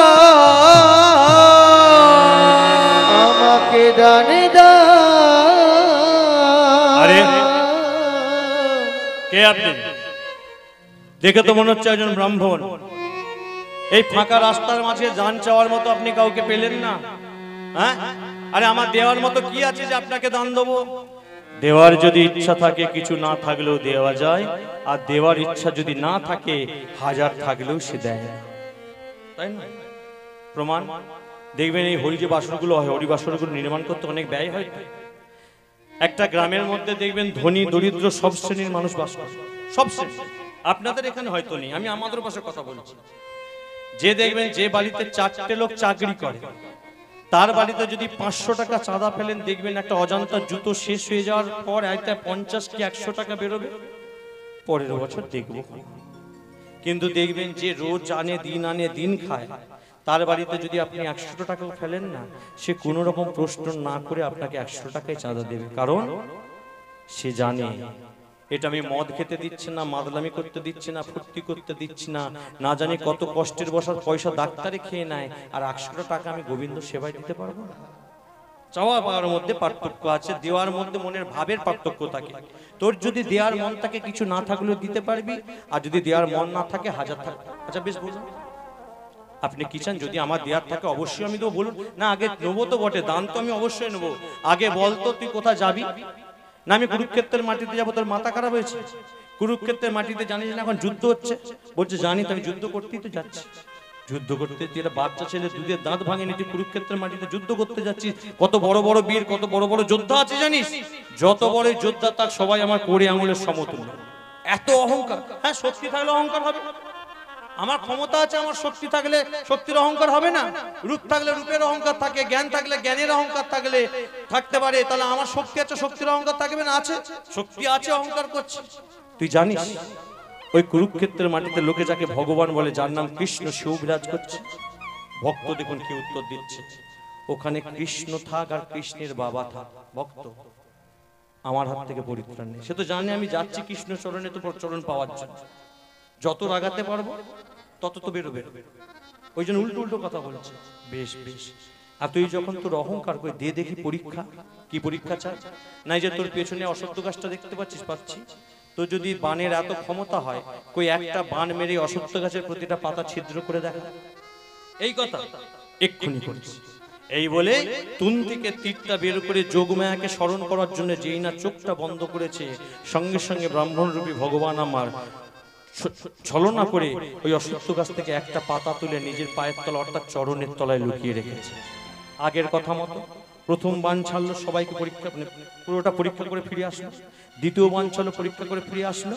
তৃতীয় বান ছাড়ার সাথে সাথে অশ্বত্থ গাছের প্রতিটা পাতা ছিদ্র হয়েছে তো হয়েছে, এমনকি ব্রাহ্মণ রূপী ভগবান যে পায়ের তলায় একটা পাতা লুকিয়ে রেখেছিল, পা ভেদ করে গিয়ে সেই পাতাটা পর্যন্ত ছিদ্র হয়েছে। কে তুমি? কে তুমি? তুমি তো ব্রাহ্মণ হতে পারো না। আরে ব্রাহ্মণ তো ছলনা জানে না, ব্রাহ্মণ তো চাতুরতা জানে না। তুমি ছলনা করে চতুরতা করে আমার পরীক্ষা নিতে এসেছো, জানো না? আমি জানি না তুমি কে, তবে যেই হও না কেন, যে আঘাত তোমার চরণে লেগেছে, সেই আঘাতের জন্য না জানি তোমার কত বড় সর্বনাশ হয়ে যেতে পারে। এটাই তো আমি চাই বর্বরী। কি তুমি আমার নাম পর্যন্ত জানো?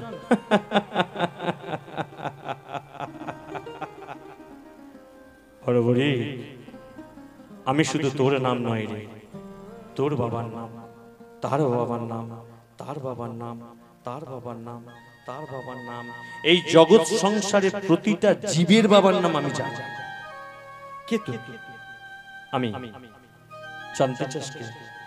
শোন, আমি আর অন্য কেউ নয়। আমি হলাম আদি, আমি হলাম অনন্ত, আমি হলাম অদ্বিতীয়, আমি হলাম পুরুষোত্তম, আমি হলাম সে যাকে পাওয়ার জন্য তুই ছোটবেলা থেকে জঙ্গলে জঙ্গলে ঘুরে বেড়াচ্ছিস। আমি হলাম সেই যার কৃপা পাওয়ার জন্য, যার চরণ পাওয়ার জন্য তুই মহামায়ার কাছ থেকে শক্তি নিয়ে আমার সঙ্গে যুদ্ধ করতে এসেছিস। আমি হলাম সেই অনাদি আদি পুরুষোত্তম শ্রীকৃষ্ণচন্দ্র ভগবান। ভগবান এখন ভগবান, তুমি যদি ভগবানই হবে তাহলে তুমি আমাকে কলঙ্কের ভাগীদার কেন করলো? কলঙ্ক, কলঙ্ক না। আমি এসেছি কুরুক্ষেত্রের মাটিতে তোমার সঙ্গে যুদ্ধ করে, তোমার হাতে নিজের প্রাণটাকে দিয়ে তোমার চরণ পেতে। আজকে তুমি যে আঘাতটা নিজে আমার হাত থেকে নিলে, তুমি জানো হতে পারো তুমি ভগবান, কিন্তু এটার নাম হলো মর্ত। এই মর্তধামে যে এসেছে সে তাকেই মর্ত হয়েছে, সে ভগবান হোক আর ভগবানের বাবা হোক। কেননা তোমার লয় হয় ক্ষয় নাই, কিন্তু তুমি যে দেহটা নিয়ে এসেছো এর লয় ক্ষয় তো আছে। তোমার লয় ক্ষয় নাই, তুমি গোলক বৃন্দাবনে ফিরে যেতে পারবে, কিন্তু এই দেহটা তো নশ্বর দেহ, এর তো লয় ক্ষয় আছে। যে আঘাত তোমার চরণে লেগেছে, এই আঘাতের জন্য তোমার বড় সড় কোনো ক্ষতি হয়ে যাবে, আর এই জগতের মানুষ আমার নামে কলঙ্ক রটাবে যে জগতের ভগবানকে আমি তাদের কাছ থেকে কেড়ে নিলাম। এটাই তো আমি চেয়েছিলাম। কেন, কিসের জন্য, কি আমার অপরাধ? আমাকে কেন এত বড় পাপের ভাগীদার করলে তুমি? শোনো বড়বড়ি, শোনো শোনো, এই জগৎ সংসারে বারে বার আমি জন্ম নিয়েছি, বারে বার অবতীর্ণ হয়েছি শিষ্টকে পালন করে, দুষ্টকে দমন করে শিষ্টকে পালন করার জন্যে। বারে বার এসেছি সাধু বৈষ্ণব গুরুজনদেরকে উদ্ধার করার জন্যে, ভক্তদেরকে মুক্তি দেওয়ার জন্যে, কিন্তু আজ পর্যন্ত আমাকে কেউ মুক্তি দিতে পারেনি রে। মুক্তি? হ্যাঁ বড়বড়ি, কেউ জানে না এই যে কুরুক্ষেত্রের যুদ্ধ চলছে, এই কুরুক্ষেত্রের যুদ্ধের পর আমার সঙ্গে কি হতে চলেছে।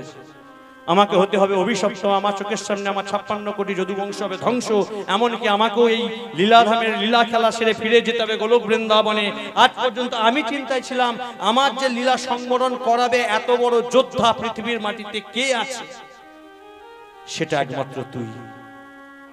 আমরা সবাই জানি ভগবান কিভাবে লীলা সংবরণ করেছিলেন। তারপরে প্রভাসের তীরে ভগবান আমার গাছের ডালে পা ঝুলিয়ে বসেছিলেন। দূর থেকে জরা নামে ব্যাগ পাখি মনে করে ভগবানের পায়ে তীর নিক্ষেপ করেছিলেন, যে তীরের আঘাতে ভগবান লীলা সংবরণ করেছিলেন, তাই তো? কিন্তু শুধু এইটা একটা কারণ নয়, নালে যে ভগবান 6 দিনে পুতনার মতো রাক্ষসীকে শেষ করে, অকাসুর বকাসুর ধেনুকাসুর কংস জরাসন্ধ শিশুপালের মতো মহা পাপীদেরকে ধ্বংস করে, সে সামান্য জরাবেদের তীরে কি করে গেল? কি করে না? আপনারা বলবেন কেন? ত্রেতা যুগে কথা দিয়েছিল, রামচন্দ্র অবতারে আড়াল থেকে রামচন্দ্র আমার বালিকে দমন করেছিল বলে, বালিকে বধ করেছিল বলে, বালিপুত্র অঙ্গদ ভগবানের কাছে আশীর্বাদ স্বরূপ চেয়েছিল, প্রভু তুমি যদি বর দিতেই চাও, আশীর্বাদ যদি আমাকে করতেই চাও, এই আশীর্বাদ করো যেভাবে ছলনা করে তুমি আমার বাবাকে মারলে, আমি যেন একইভাবে ছলনা করে তোমাকেও শেষ করতে পারি। তথাস্তু, তাই হবে। তবে এই যুগে নয়, আগত যুগে আমি কৃষ্ণ হয়ে যাব দাপরের মাটিতে, দ্বারকায় লীলা করতে করতে প্রভাসের তীরে গাছের ডালে পা ঝুলিয়ে বসে থাকবো। তুমি হবে জরাবেদ, তুমি আড়াল থেকে একটা তীর মনে পাখি মনে করে তীর মারবে, সেই তীরের আঘাতে আমি লীলা সংবরণ করব। এটা গৌণ কারণ। ভগবানের প্রত্যেকটা কারণের পেছনে অসংখ্য অসংখ্য কারণ থাকে, একটা কারণ নাই। মানে কর্মের পেছনে অসংখ্য কারণ থাকে, একটা কারণের জন্য কর্ম নয়। এটা যেমন একটা কারণ, মেন কারণ হলো এটা। এখনকার দিনে একটা খুব রোগ আছে দেখবেন, সেপটিক। সেপটিক রোগটা জানেন? টিকা নিতে হয়, যার জন্য টিটেনাস নিতে হয় না। সেপটিক যদি কারো দিয়ে একবার বাসা বেঁধে ফেলে, সেই অংশটা কেটে ছেড়ে ফেলে দিতে হয়, শোষ হয়ে যায়, বাদ দিয়ে দিতে হয়। ওই যে তীরের আঘাতটা ভগবানের চরণে লেগেছিল ওই দেহতে, ওই জায়গায় ভগবানের ক্ষতস্বরূপ সেপটিক রোগ হয়ে গিয়েছে, সেপটিক হয়ে গেছে। যতদিন লীলাধামে ভগবান ছিল, নিজেকে শাস্তি দেওয়ার জন্য, ওই ভক্তকে এইভাবে পরীক্ষা নেওয়ার জন্য শাস্তি স্বরূপ ওই যন্ত্রণাটাকে স্বেচ্ছায় মাথায় বহন করে নিয়েছিলেন। আর ওই যন্ত্রণার উপরেই ওই ক্ষতস্থানে জরাব্যাধকে তীরে যে নিক্ষেপ করেছিল, সেই তীরের আঘাতে ভগবান লীলা সংবরণ করেছিল। কিন্তু প্রভু, আমি তো তোমার লীলা সংবরণ করার জন্য আসিনি, আমি এসেছিলাম তোমার চরণ পেতে। বলো না, আমি কি করে তোমার চরণ পাবো? পাবেই পাবে। দাও বড়বড়ি, দাও, এবার দানটা আমাকে দাও। কি দান? শোনো বড়বড়ি, তুমি যদি কুরুক্ষেত্রের মাটিতে যাও, যে স্বপ্ন নিয়ে আমি কুরুক্ষেত্রের মাটিতে যুদ্ধ শুরু করেছি, সে স্বপ্ন আমার কোনোদিন পূরণ হবে না। আমি যে মাথা উঁচু করে এতদিন মানুষের কাছে মানুষের কথা বলে এসেছি, আশীর্বাদ করে এসেছি, সে আশীর্বাদ সব মিথ্য হয়ে যাবে। না প্রভু, আমার মতো একটা অধমের জন্য তোমার মাথা নত হয়ে যাক, তোমার স্বপ্ন পূরণ নাই হোক, এটা আমি কখনোই চাই না। বলো তোমার স্বপ্ন পূরণের জন্য আমি কি করতে পারি? যদি বলি স্বেচ্ছায়, কই দেহ থেকে মাথাটা আলাদা করে আমার চরণে দাও, এই কথা, এটাই তো আমি চেয়েছিলাম। আমি হাসতে হাসতে তোমার চরণে এইভাবেই নিজের জীবনটা তো সমর্পণ করতে চেয়েছিলাম। তুমি তো আমাকে কষ্ট দিলে না, দান চাইলে না, তুমি তো আমাকে আশীর্বাদ করলেন। এই বলে সঙ্গে সঙ্গে শান্ত তরবারিটাকে বার করে ওই বর্বরিক হাসতে হাসতে নিজের দেহটাকে মাথাটা আলাদা করে দিল। দেহটা ওই স্থানে পড়ে রইল, আর মাথাটা গড়াতে গড়াতে এখনো সে কৃষ্ণ চরণে যাচ্ছে। এদিকে কৃষ্ণ চরণের মাথাটা আস্তে আস্তে যাচ্ছে, আর ভগবান কৃষ্ণচন্দ্র চোখের জলে কাঁদছে, আর মাথাটা হাতে তুলে নিয়ে বলছে, বর্বরিক প্রভু কেঁদো না, এটাই আমার যাওয়ার সময়, একটু হাসো, একটু হাসো, একটু হেসে হেসে আমাকে বিদায় দাও। তোমার মুখমণ্ডল দর্শন করে আমি গোলকধামে যেতে চাই প্রভু, এই জরাধামে আর আসতে চাই না। তথাস্তু, তাই হবে, তাই হবে, তাই হবে। আমার যা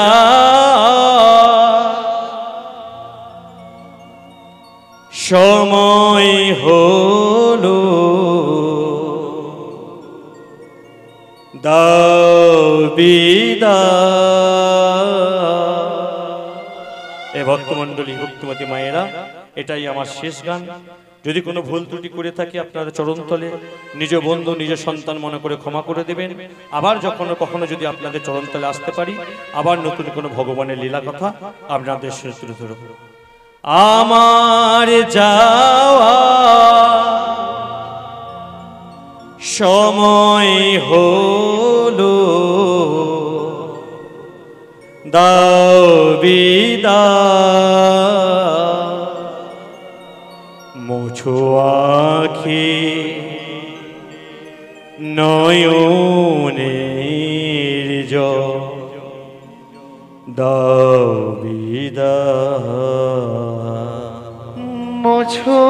শোনো জগৎবাসী, এই বর্বরিক আমার মান রাখতে গিয়ে, আমার সম্মান রাখতে গিয়ে যে ত্যাগ করলো, এই ত্যাগের কাছে আমি চিরটাকাল ঋণী থেকে যুগ যুগ পর্যন্ত, যতদিন চন্দ্র সূর্য উদিত থাকবে, এই বর্বরিকের মাথার কাছে আমি নিজেকে ঋণী রাখবো।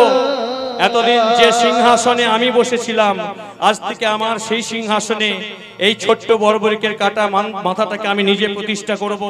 এতদিন যে এতগুলো নামে আমি জগৎ সংসারে পুজো পেয়ে এসেছি, আজ থেকে সেই নামে নয়, এই ভক্ত বর্বরিকের ঋণের কাছে আমি ঋণী হয়ে এর সম্মান দেওয়ার জন্য যুগ যুগান্তর ধরে এই কাটা মাথার জন্য নতুন নাম নিয়ে পৃথিবীর মাটিতে বিরাজমান হব। আজ থেকে নাম হবে আমার খাটুশ্যাম ভগবান। প্রেম সে সবাই মিলে বলুন, খাটুশ্যাম জি কি, খাটুশ্যাম জি কি, খাটুশ্যাম জি কি। নিতাই গৌর হরি বল, নিত্যানন্দের বল, শ্রী অদ্বৈতের বল, শ্রীবাস গদাধরের বল। নিতাই গৌর হরি বল, নিত্যানন্দের বল, শ্রী অদ্বৈতের বল, শ্রীবাস গদাধরের বল। নিতাই গৌর হরি বল, নিত্যানন্দের বল, শ্রী অদ্বৈতের বল, শ্রীবাস গদাধরের বল।